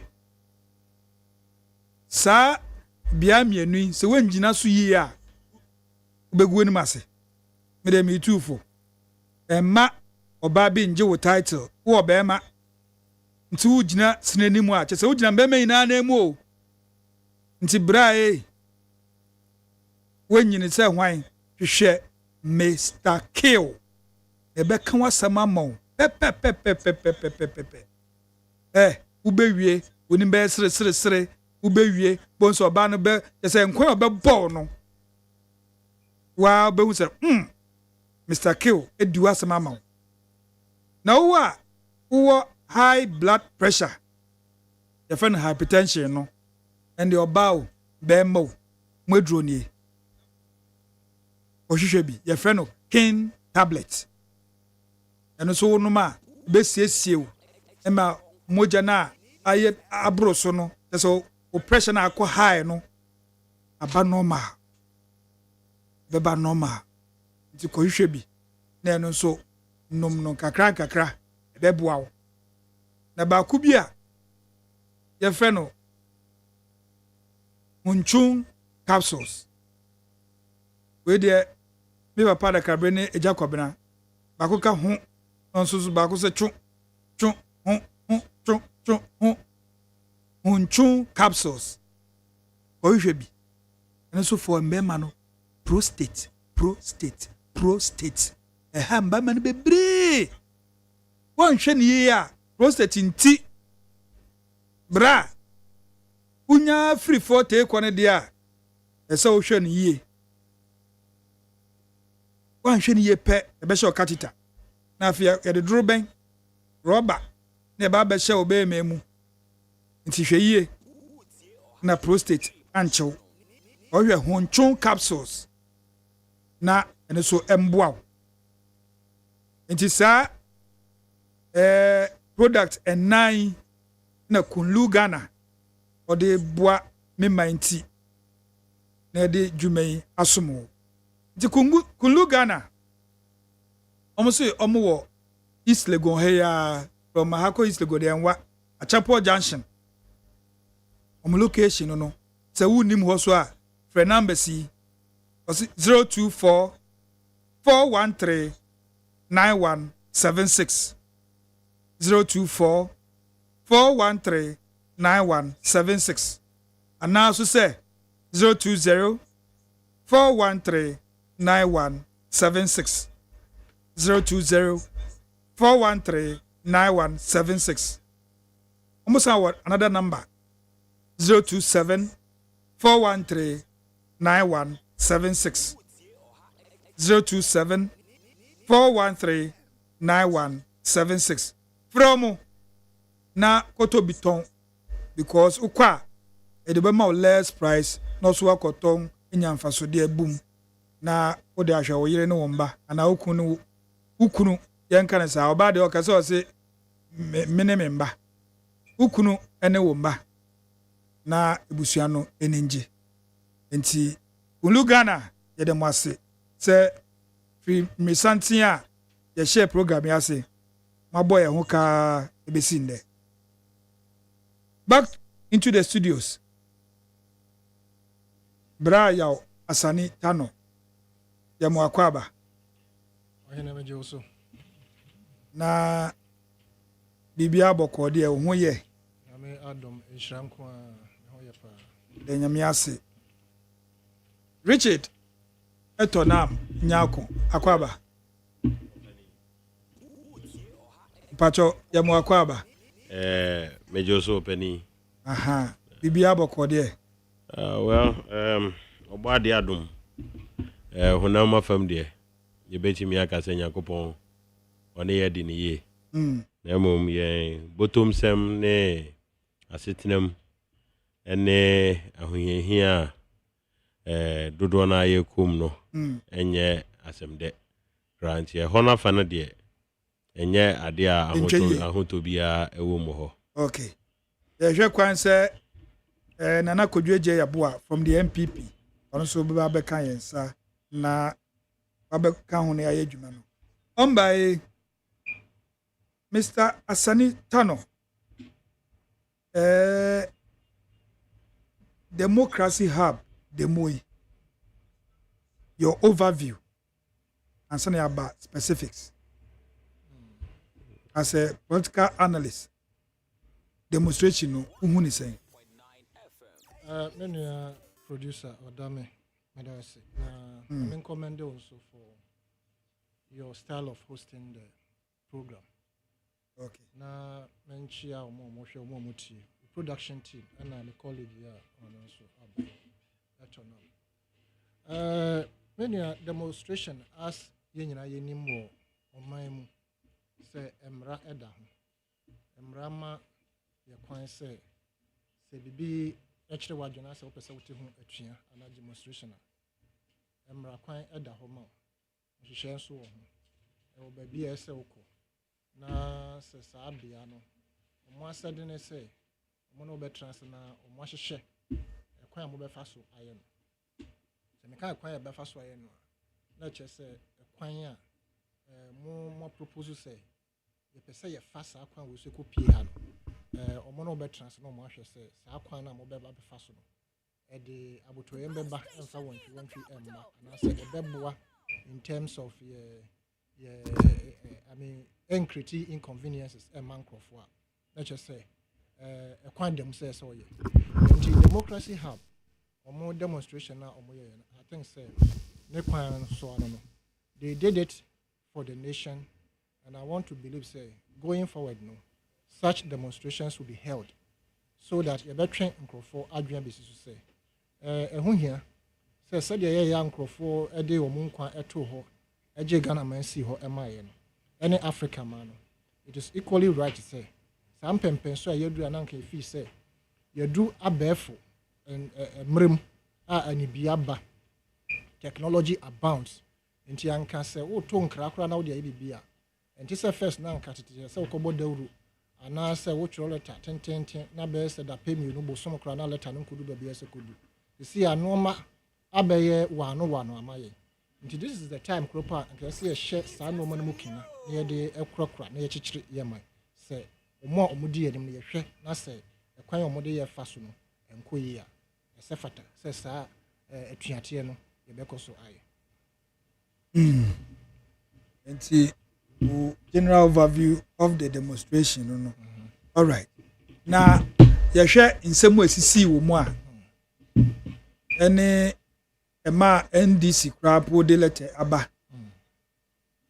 say police for HCB and I hwe omo ankasa nneomo mo ye wo demonstration no mu no say ye block kwan ye tete posters bi MPP for posters ne ade bi bu mobile boss ne bi eno so o je ne sen Medas to say them kind mra eda saa atuate no eho na bibiara ebeto chima on the provided modalities no aya na me say memfo aso. First of all, menka say saa demonstration mo ye no they did it for this country on the basis of say yensu ane ye forest reserve and say ye kwaye essay as we speak. We call me Chrome Western North. First, now you two emrepa and one soon you will be. You see about concrete ho. Now you take cocoa. You see a cocoa production in the regional reduce. So one who viral video you war Abel Fontaine videos wa. A quantum brafo emranti na TC emuram. Yeah. Emma ekuto memma. Can't you almost say? Yeah, makwan emma mon say. Yensu ane yensase because mo ase akodum pempen so sese ya no yenyina ye ho se ya nsori a oye ne beto no re no toto ya ato Ghana nyina enti I'll commend them a contemporary youth no a o mo call ye kropa nkrofo ni rekuratu but they stood firm to ensure say o mo masa himself no enkoso. I quite remember say his excellency Nana-Addo Dankwa Akufo-Addo o de ne presidency eto ho in that deceptive utterances no say oba obe be sure say sa galamsey na cost no e beja no oba what happened they rather put a moratorium of 2 years na 2 years no more de hye o mankasa o mo plans o mo de ba be say o man no yensuo ene ye forest e ko wi ase no mo kan kire say license bia ye issue ye before or on the 6th of I think before or on the June of 2017 was null and void. Just a more more licenses before June 2017 na mo nyina mo license no ye untumi mfa anya adwuma bi na mom no reapply. They reapply forms no na omo hyehyɛ omo ankasa omo number. Within that space they were able to list 332 small scale mining. Omo ankasa are affiliated to those people omo these licenses in the mine. When a year affiliated. That is the NPP for share. All the small scale miners now your omo license were all affiliated to the NPP. Okay. Yes. We call documents anymore. They were all and they had zoned the country, maybe a gold belt, no warning, and they had appointed somebody to oversee it, right? Enti almost shas yes almost sense so media for mother true mufi ha internet say o patch said 2017 airway na shas say yensuo with the galamsey say also be kind of kra na so be a woti en bi o hwe bi a obey firm no aka no kra no up to 2017 let's even at 2016 ending men kasa na galamsey ho in fact galamsey wo ho even owura kofo abraso galamsey wo ho before Rollins and before galamsey yeah yes but never have we seen just such a devastation of our river bodies until 2017 not even 2017 from 2018-19 urban. Okay. In fact, it peaked at 2019. The river bodies destruction in forest reserve no, peaked at 2019. But report to such as 2010. You see, nothing America said there was not yet. Yeah, galamsey. Say yes, say yensuo. Odame. The American menka say yensuo no name forest reserves are ya bawro mu na NCO. Even before Rollins, before Kofo. Now Kofo bawura your friend say forest mudada. But I'm saying say the devastation of our river bodies and our forest reserves has never become such monumental until 2019 upwards. What I make sure say report major line crack capture say a huge devastation of our forest near water which bodies year? 2010 started here. Until Babedu 2016 ending to 2017 escalate. There be Babedu 2016 ending 2017 ending. Not at the same river bodies. Be honest. Yeah, na galamsey no. At the time, na say ye areas to say a kwan ho enkrom nti ube nkra na obi ni fie na watu no afase the reports that were coming were blasting a western region ho blasting across ebubu amanfo dan nti consistently people were crying and complaining said blasting no more ye no ebubu ye dan and consistently were seeing it on TV etc.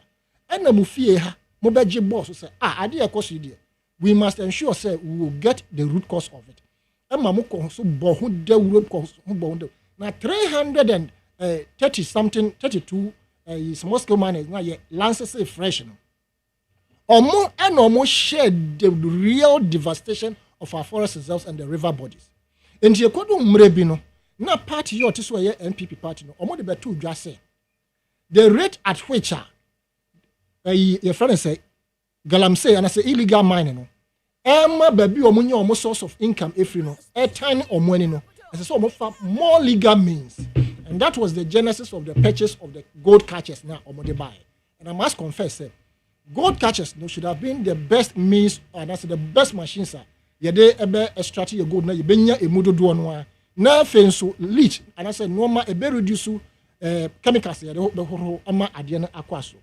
ako yensuo ene yansase ase nti the gold catchers were the way to go but unfortunately gold catchers now by we cover by 100 of them were again given to their own cronies as we speak.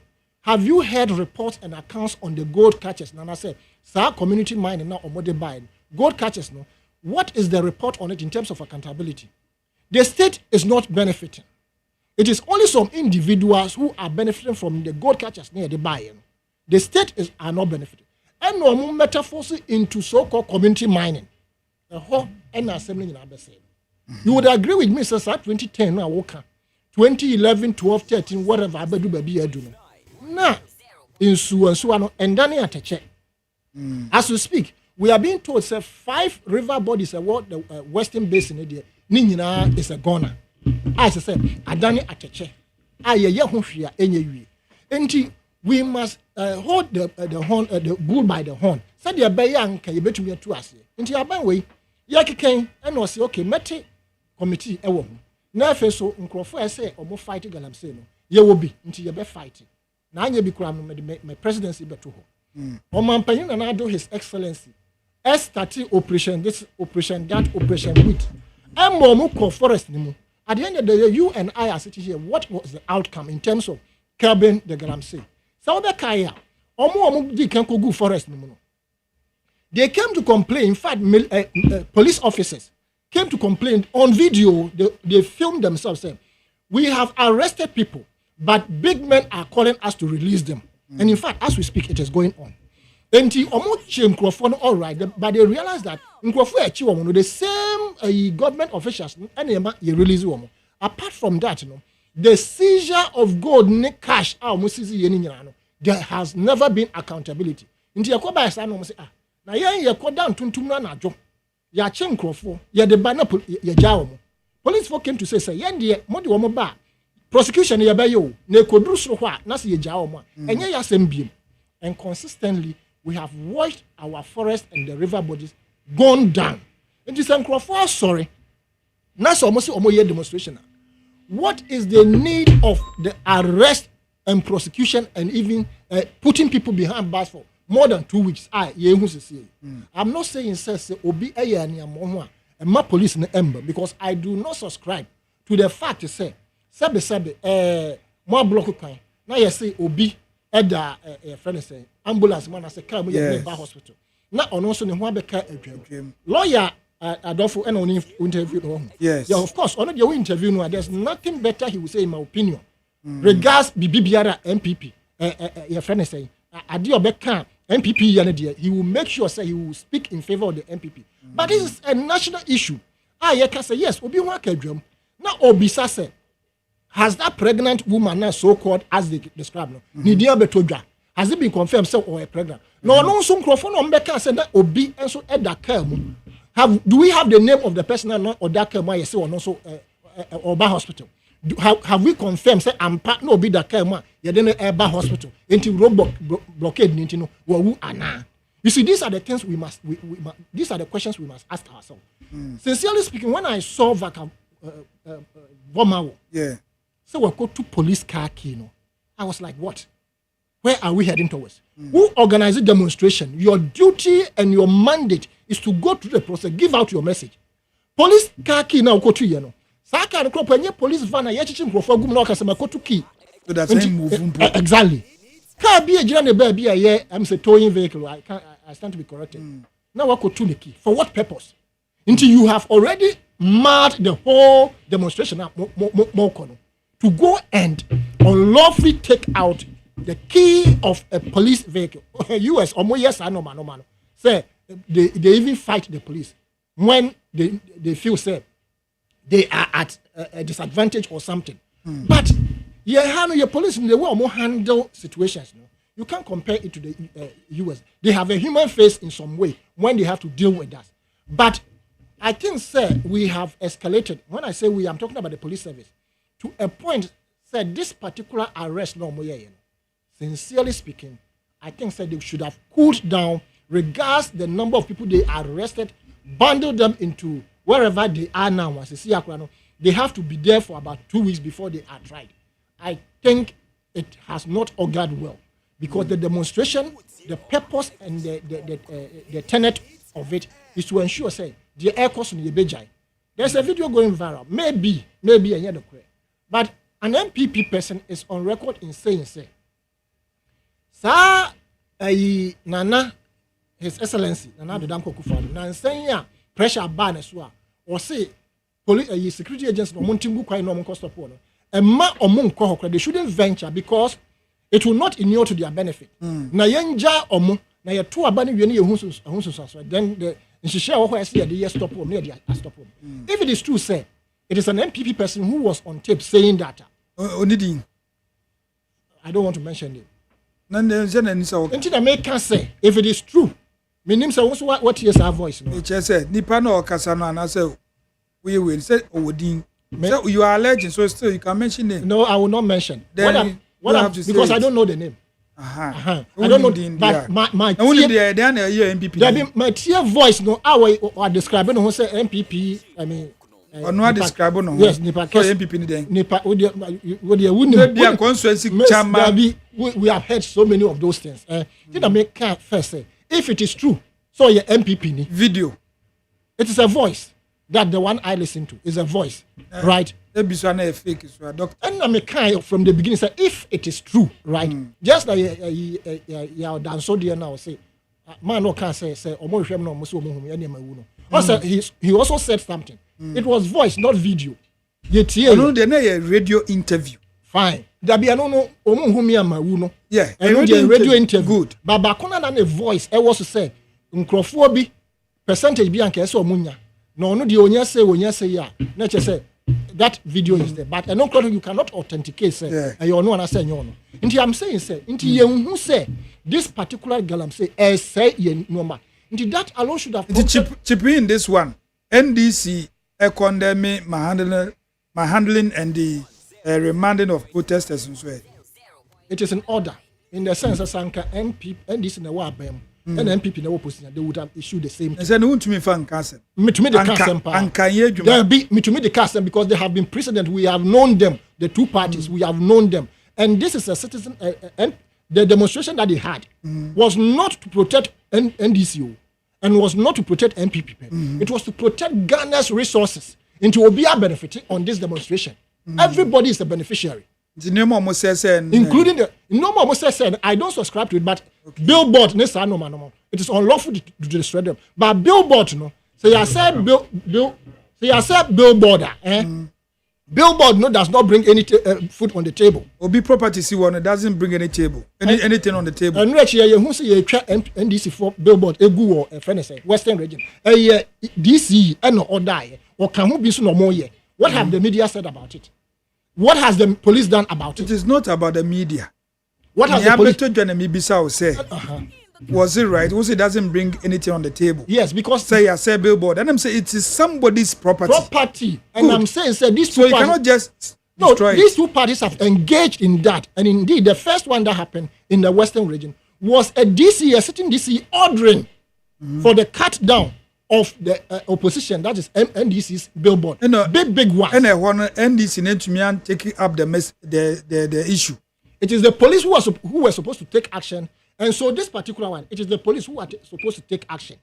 And just a branch here we interview say, or more say, or posters was a billboard in team, or Masha, and who say, or ba, Now I bet check for every Wakoma police for. I mean, you see, people want to be relevant because if you compare he's the national organizer, youth organizer. Yeah. Compare his time to Samia Oku's time. Compare his time to the youth organizer of the NDC. The difference is very, very clear. Na Pablo so the Pablo Nka. Media me share videos, me monitor the two parties very well. I have seen maybe a simple question. Pablo Nka. Madam Funtimente Nka. Yeah, Nka phone. Activities wise. Yes, activities wise. The videos are there. Our more chair flyers or money them crossing. Nti ebi a won frɛ no wo hu ba bi o. Ye frɛ hu say me wo say still you are getting wrong. That be say me nka o mo ho. No, ye wo kan o na bi na wa kyerɛ say ampa. The video good. Yes. Meaning what nka. Yes, on the ground. So it's not about you calling. Meaning NPP so far meti wo kapa on the ground what they are doing. Okay. Right? And that guy is not part of them. No problem. The deputy youth organizer. He's not part of it. So he's trying to feel relevant. Who call her no? You see. For all you know, and the questions you asked were very intelligent questions. Say, would you say a big grandpa won't call now call say will call so and a ma agitation starting possibly so, right? But that is not to say what they did, no, in terms of veering off the mandate, no, right. Okay. But I'm also saying, police, the way they have acted, the way they have expeditiously send these people to various quarters in terms of the security, keeping them. It's not right. Okay. It's not right because this demonstration benefits also the police personnel. Okay. Etonam. Yeah, Obeni. Democracy hub for demonstration. Omuye NDC for actually 13 wo ho. Yeah.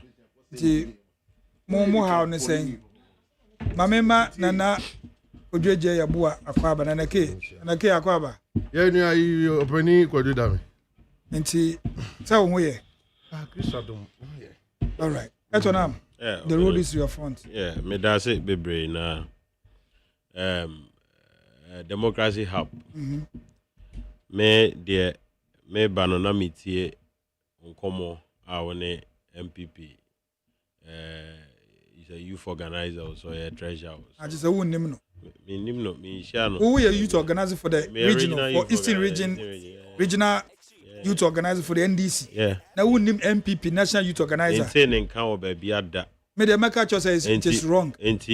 Arrange wrong. No. Once we were youth organizer or region. Yeah. You should know who party opponents. No problem. But you should know him. Maintaining can. And engineering someone all can be to say or no be collapse NDC no na nsem no mystery because the party no mu no kra no me masa o MPP party ono no so da me ma mebu ano no me masa there are no men again. There are no men. Dr. Baumia Bakofo Diane Eastern region ni ade so ye ne campaign ni ade ye call school bu ko sesa nkola na e de o ma wa be gina wa be hia no emema o party mu ama na buru so a enka nkola omoja de kire na obekwa koso omo wa begu fa ko se omo mra meye au revoir ema au revoir na yeden me mentia se French na me ka kire wo obedi asema me pese me ka e kire wo ne se sa ensem way free voma wo ya chechi omo ni ade no ni nyina no ewo ne farebae eba ne senti na omo du mpempenso a ekuo no ye se omo pese omo tu atene etintesu kokko ekiraban omo nsem ni nyina na ye nsem a edaga na ni bia akoma so se na ye nsuo sem enyina age atese na bebia esese nsuo tene fa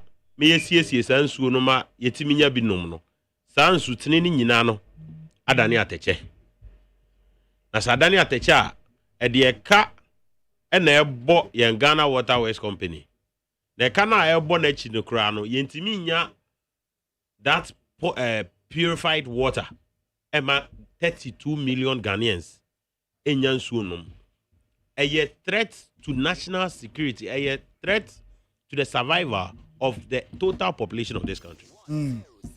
Enuti Ghana for mebu ehunu say dia ekono ehadwene because mampanino eba abamu 2017 eno no a obi amfa tuo ensi na Akufo-Addo kon ho obi amfa ba he was not under any form of duress and ofi ni pem ka kire Ghana fo nyina say or the presidency ni yeden etuso or the to chacha so when timi am fight galamsey the presidency ni engine free ni sem of course yen nyina yedi dance yes January February this year no ama na so say or twan ni pafoforo na wababa abeje akonya nemu wanfa akonya na nto ho or the adwuma na to ho de ba akonya no ene eho adokodoko de no mampani amfa nto ho na o kan say wentumi anko a or na kunyo beto and also o de to chacha say ye wi na san mo aba so so oja window to ho there be me ti so nyina no me chacha say me de atoso me diary me de ato ade we so nti no say wentumi anko oberesign ese say oja adwuma na ese nka Ghana fo etwe na bo so and it's based on ono ananum asem no they have no business arresting those people okay because mampanyin na kasa e na nanum asem ato ho say meant to me I'm fighting galamsey I put my presidency on the line and indeed after 8 years I say kra yensu sema say na akufo do na nubusuafo ne mma no papa yote omo nyina omo no mabrofo nsuo omo kranso be flight omo kranso be British we are brofo nsuo na so ono me no mienu ye no specialized me no mienu ye no Ghana we Ghana made water okay penifo boka some betin nsuo na ni ansa na yetimi anom and am say we no MPP for na hu say o ma say nsuo no they don't want to risk even drinking Ghana water and nti ede omo nsuo nyina efi amanone na eba no nom wow omo te krofufro na omo tim and nti woman panyin you were not under any form of duress woman panyin obi amfa to anto ukon ho ufi upem ka say ye de adwuma hyewonsa na indeed so when me am fighting galamsey you are putting your presidency on the line now after 8 years bibia there say galamsey no wababa be shem kina na kina na obehye mu no kra no wabeyi Ghana fo dodo na afrim na ade wabusuafo ne o party fo e na watentam nsase ne de ahye omunsa e na omo say Ghana sase omuntu gold no mpokrampo asase so omutu gold no osuom ehunu nsuo no mansuo ni nyina dane ateche na se Ghana fo a omo bear the brands Ghana fo a eyi ehun sunsuanso no ebo omo so womo ede nsuo enu anuane bi de alloy ni ade na frafra nsuo na ni ansa na matimi de anu aduane ama me no mienu etimi atobi adi mercury nko na ye numgu yemu people are getting kidney failures odwe ho krampa a wonti ase the cost of sa galamsey we are illegal mining mame fa we nka ho President John Mahama Akasa say remanding democracy hub demonstrators for 2 weeks is an abuse of their rights. It's an abuse of their rights. And it is an abuse of every Ghanaian's right. So attack on these people, it's an attack of 32 million Ghanaians. Okay. It is not an attack on the democracy hub. An attack on every Ghanaian because every Ghanaian this illegal mining. Min kase me mining. But ya mining wo Ghana. Yendu some pempenso we be da. Yendu pempenso a mining no abusuafo bi timi jefa ema they don't even care the laws around mining again. Abusuafo ben no. Nana Akufo na abusuafo MPP. Ufi Eastern region se be bisa mo. Minim na fichire na ba bia na abusuafo ajafa no mo ye mining no. Omutu wen. Ko chebi ko he. Ko anyinam ko he. Chebi kronum. Chebi kronu mining cause na chebi from Esia kwa nyina nche ho nyina ajafa. Yetu gala no police station ya chi nyina yetu gala. Na police phone to me ya ho. Baby amampenya kasa fi. I don't think me masama make can say mampeni no nkasa no and necessary Ghana for China boso. If there is anybody to arrest, it is the president. The president have no business being on that seat. No near bed no. Anything I make say morally no or no nkasa president Akufo no on finance munsi enyasem. Na say coordination ya asem. But that notwithstanding, the guys were out to demonstrate on Adia ADDO nyinanya. Adia affected every young Ghanaian, every old Ghanaian, rich or poor. And unti omo kokasa ma omo kokasa ekoto ntesukoko e ma Ghana fo nyina. And so if you attack them and you leave the president now, why high ama adwuma no agensemu na de how any oyeni eto Ghana for so. You leave them and you go and arrest these 42 people. Say omo ye den. Omo anko anko repu obi o. Omo anko wiade o. Omo nko bokro no. Omo say omo ye oye kire. Peaceful demonstration omo chiro ho krata ama police. Na senka ye chichi protesters sa kwan we so a anka Akufo-Addo wa be president. Because demonstrations are who one year and pinchen sisi ama manfo awuwu a ono no da no. Enka Rollins aban chi no to mu a ese ne record anka one be president. Na omo bubu nkrofo be boss. Me say amanfo awuye omo kunkum omo ho. Omo akunkum omo di pinchen ni police for pim amanfo awuye. Akufo-Addo was the leader of that demonstration. People died, blood was shed. Enti mi jidi se kumi preko na open. Enti omo de tools that demonstration nankasa no. So was Kumi Preko demonstration. And indeed, people died. Sad demonstration, we are member. Sad demonstration, we are MPP National Youth Organizer compare them. Watch them. They were police ni. So, all Kasana Mitias and all can same be say, NDC for quiet demonstration crowd, no, they can come with their men. Yes, series of demonstrations. We have not ended it yet. We have more of demonstrations to come.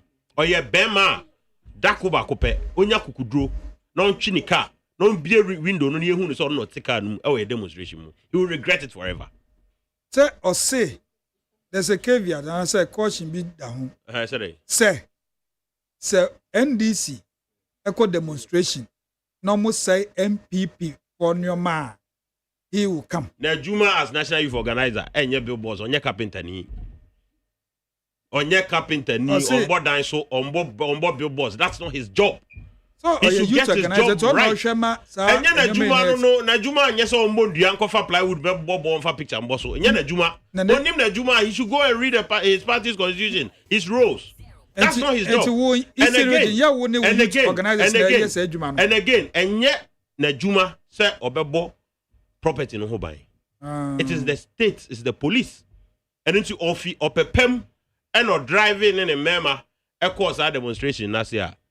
Now a bonnet adjun bonnet because senka nakumempa onim say and Crawford and a kuno I imagine some says the first person he should tell is the police.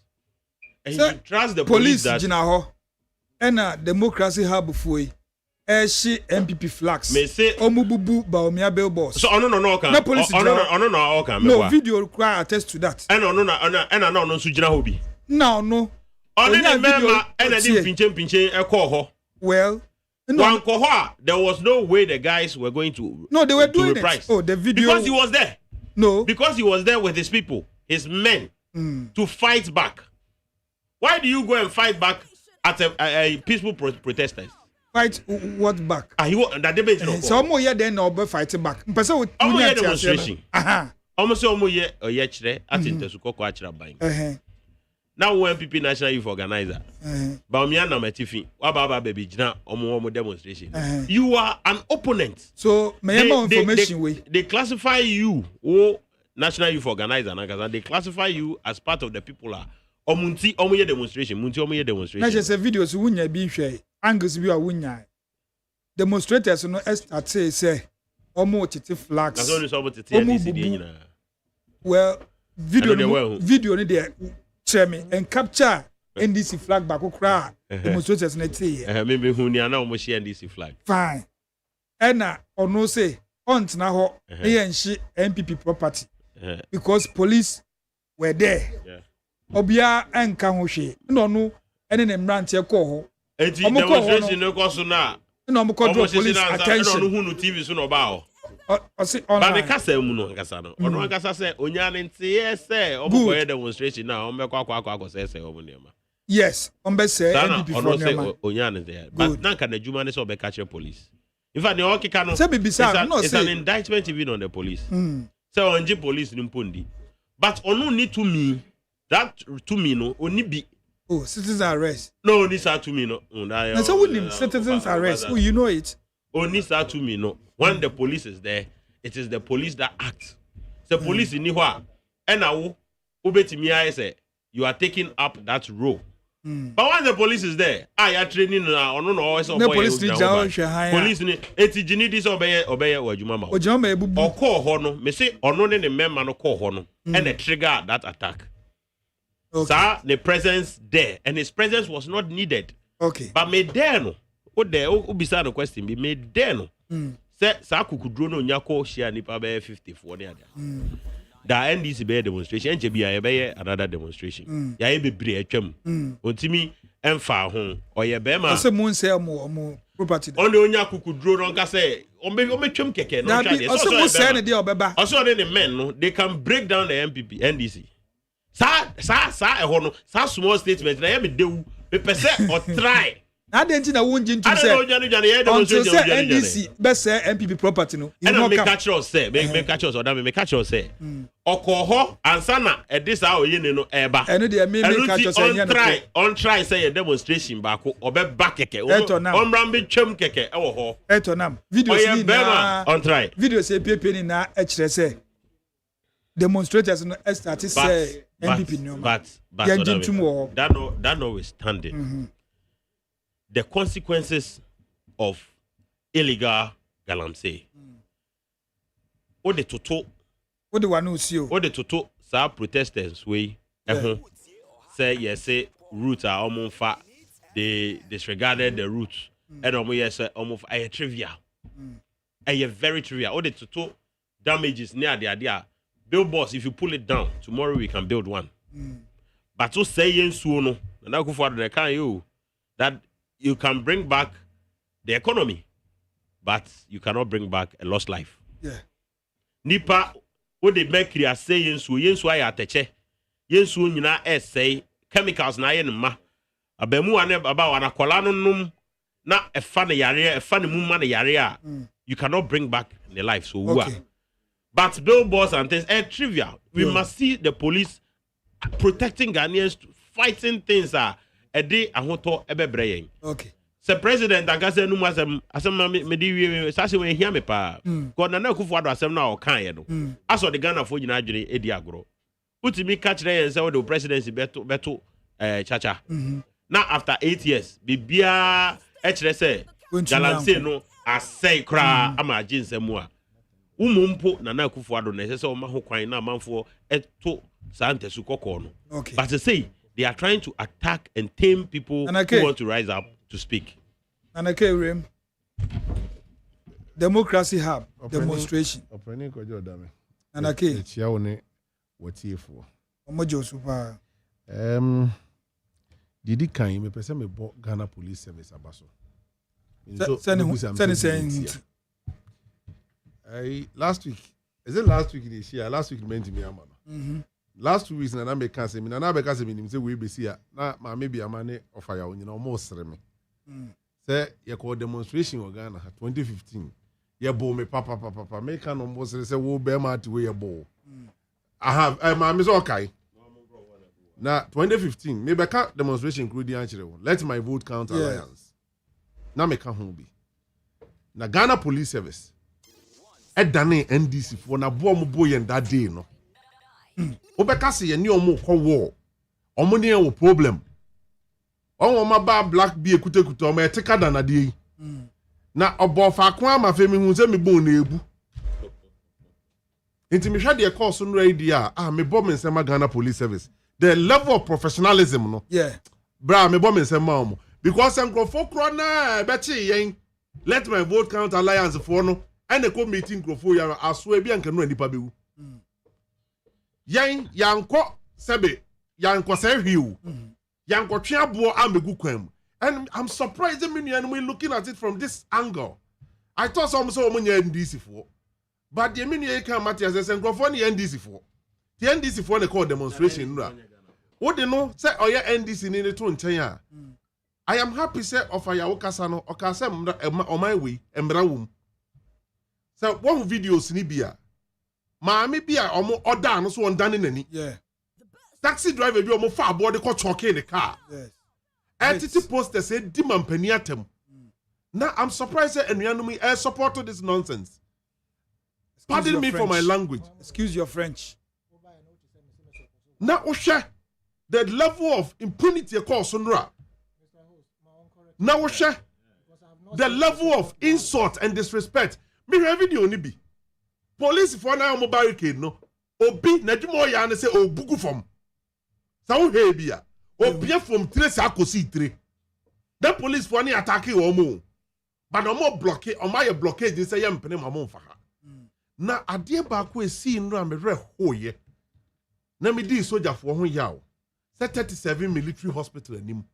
Ayarefo na ebeji ayarehwe. Obi yare yade na to kan mu dimirika eba. Na sebe to trust him we say nti nipa no wantimi anye access to the hospital. Obi asesa board dia block kwan ne say eno tie commentary na omoma some mo say mo ma me support e me any demonstration dia you be punish me for doing that. I mean on my bemu no my bemu need this answer mu no. And my brother is here supporting it. E bia on call demonstration me mo ne da. Na say let my vote count alliance demonstration bu me ya bu me. Na or you bra me hwe me height ya me digina na me force owura table ase. Na udwane. Ya bo me sisi ya chi wo table na ase.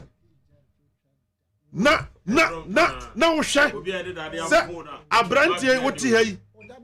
Me be me ti akere so pa me me ti akere na. On sa fait mon so ni pa bonne ni so be se minimum de janto abonte. No, Odame. I was there. No, don't do that, please. Please. Men can't that dear. Me see duya. Men can't that dear. Me see duya. Don't quote me wrong. Bruh, what I'm saying is that that day, who says Sabe, and go for you, Honuma. I thought I'll come as Moso Jaka. Ura Gabi Asashi Dako. Nani pair mobo. Me come one time I had demonstration, cramming Kobe, but won't go demonstration. Miss Hanja in here. Now, some year, Queen Carbon lead that some demonstration, you know. But, Uti, bruh, a clear evidence of what I'm saying, I mean, Mutiano Moya, a propaganda, no? Abrantia Bakwa no account, the same Diana Bonani. And yet, one a bonu. Gabi Cradi Munechi, a Diano, a Bonani man, any boy, and this is what the Kruma say 10 tomatoes, and the attitude, good boy, and they say fake. And they said, what here, the same thing on me, Bonnie Lusu, and the on Katias for home beam. And Brantia who do monsa any problem. Because your boy Betty said, ya did Diano, or my dear, and your Koboko was a Koboko Nemre. Where you more, dear black bag be could take to Mono. And Obakasa, a bin told that. Now me bomb pies and baby na, what you Bakumi and Noa, the American, Obatemase. Now, share young Quaco say, young got to post out. Now, even your post at your grandma police for the call. What blockade a whole road? What him say? I don't say against the laws of the land. So I mean, under what permission I call blockade? Quite. One will say even you friends say African Union for meetings won't get a hanuma. What's your blockade 37? No, you blockade other route, major road you blockade. And who are you and your demonstration? Nunti 37 major road. What's this about you blocking? No, and yet to me.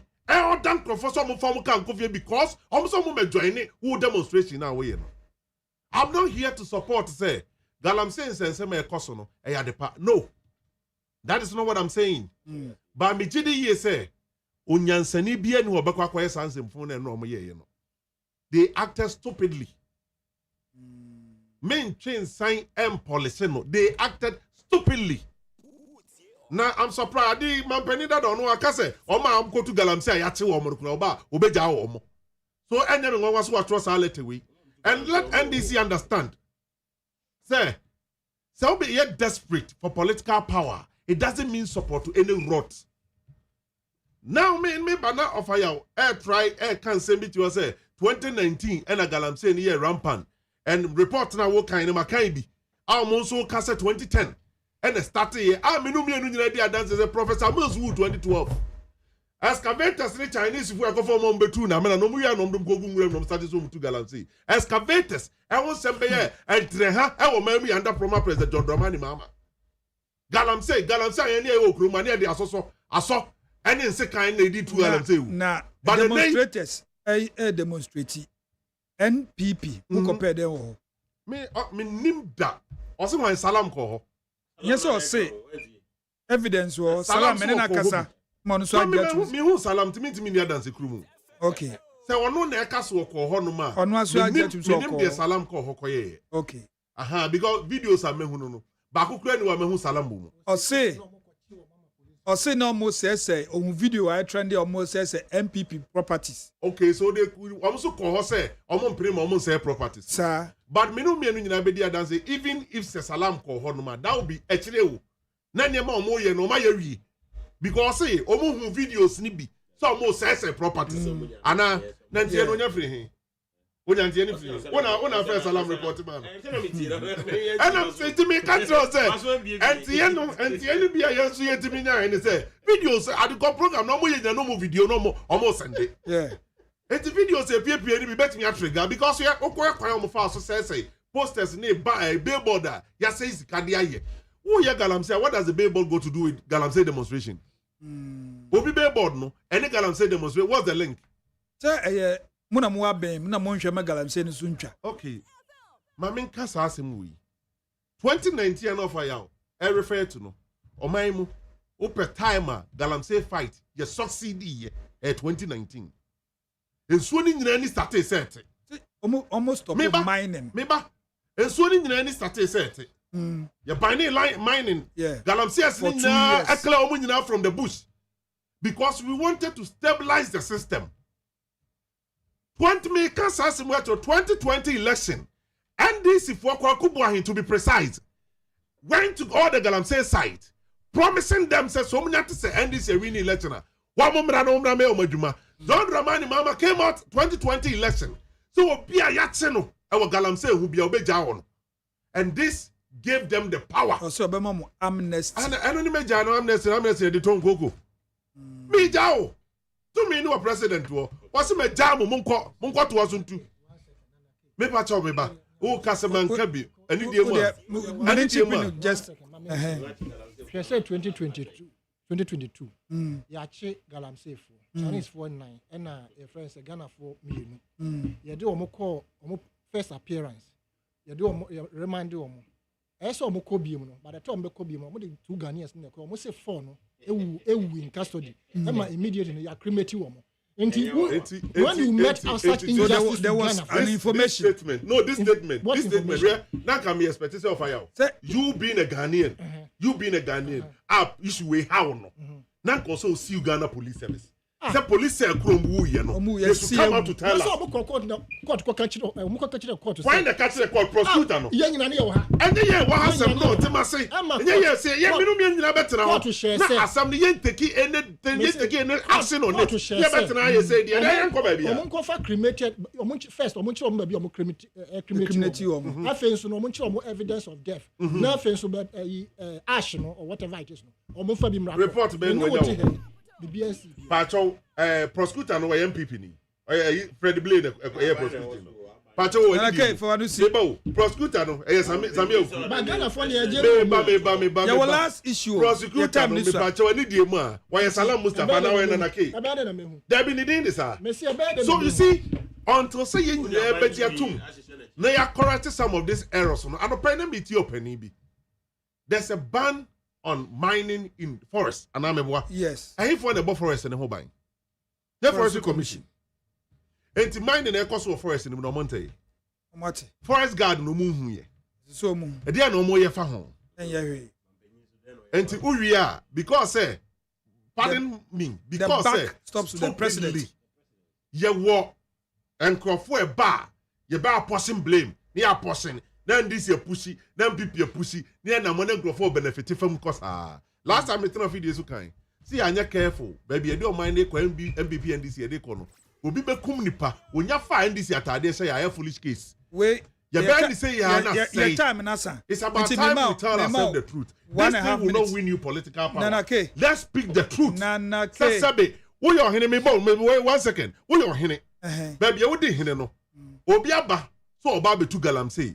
Or the nsabre waje wabo wama osika pi so wafa kromo from rante bi edu ɛne ɔma kɔhyɛ nwura mu sɛe asase ɛsɛ nsuo wa wo kuro maka ho bio kuro ma no so ɛhwɛ ɛde sɛ baabi ani wɔnom a galamsey anaman ne ne kɔ so a community na ɔmo yɛ saa deɛ ne ɔmo mfo ɛnka ho bi ɔmo ka ho bi hold on please hold on enti sɛ wo tena hɔ na mo a nkasa bi o mo ti wɔn mo hwɛ no mo so mo de aban involve na mo sɛn na na sɛ ne aban ne aban kwa na yi line sɛ demonstrators mo ma mo fa ha nanake me say person no trust no the free 1.5 minutes. 1.5 where do you? No, meba 1.5 minutes. Hold on. What the other man? You are not listening. 1.5 minutes. Position on the ballot paper doesn't matter. Oh, brah. I am a ya say mentimi am duru ntem go position no. Ka me ba be church say mu say Christo ni am yenti. My Bible definition of all the positions.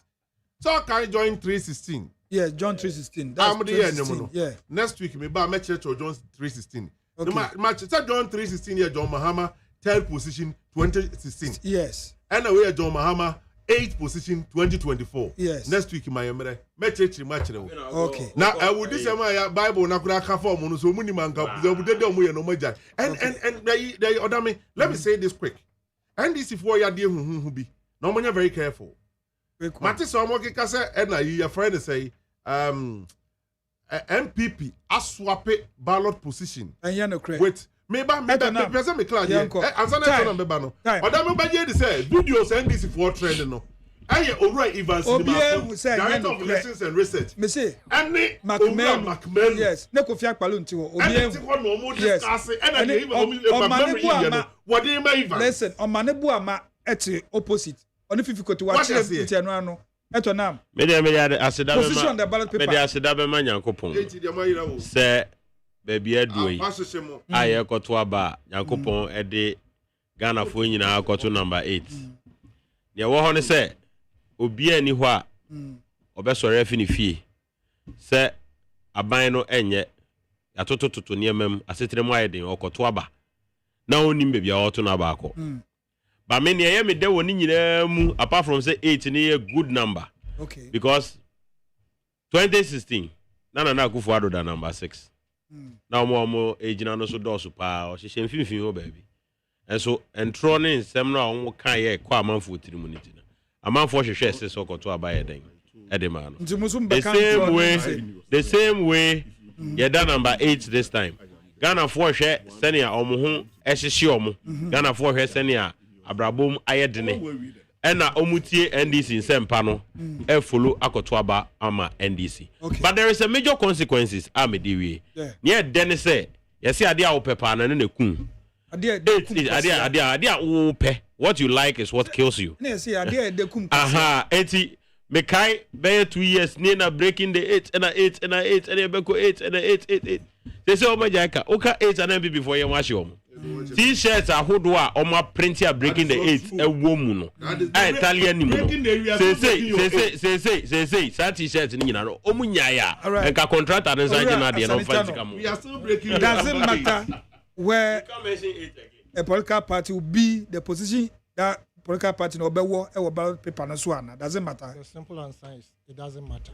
Okay. It is irrelevant where your number is. Okay. Adia bakwa me den say ye ballot in every election. Microphone to say na came a Bible omo Bible above footful chap. No mo akose saba. Na fi omo ye. Me Bible on the street. Obi the Bible.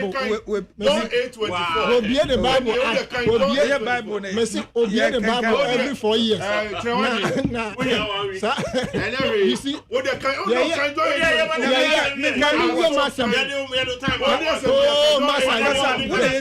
you ballot here no download Bible app or the app on the phone. So now those numbers are irrelevant.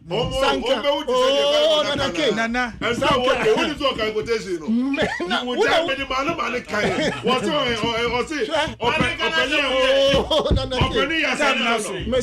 If you don't change your mind, you will die in your sins. ODAME.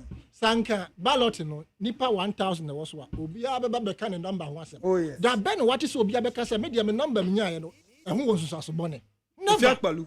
Also no de also last 4 years but 8 no nya na ha ne pa o be Canada ben oh I can't that be o be Canada ben nansen ya waka nansen ya da wo yi ye no wanka okay no me chese nansen ya di okay ada wo yi ye no ka say na yi emusue wo number no yi no ndi we bu de ba na Bible slippers omo akosisa ba na numerologies and so adwuma so the number is irrelevant in terms of the oba winning election it is already determined 24 John 8:24 no that means who can we am Bible they want to be here na bi na o kin kama na John Mahama number 8 2024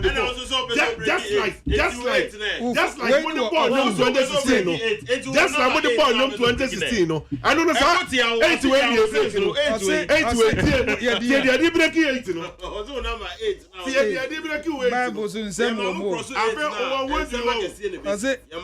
I told you that you will die in your sins. If you do not believe that I am the one. Someone here sir. Dr. Babu we am here dey Yakobo Esra na. You people would die in your sins. Who be who? I don't know.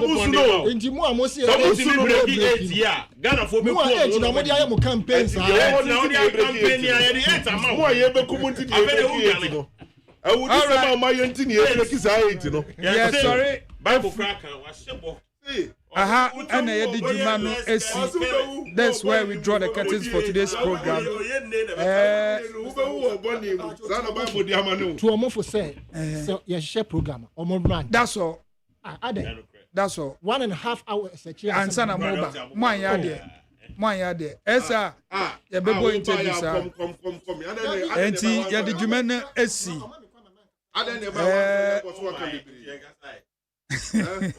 Mama mensane off way. Afi mama nkasa kra. Was the Bible say you will die in your sins. Etonam, Richard Etonam. Richard Etonam Nyako from the NDC, Eastern Regional Youth Organizer. Wotenenka. Nana Kodweje Yabua from the MPP, and also Wotenenka. Sa so na wote Yao Asani Tano political analyst, and also Wotenenka.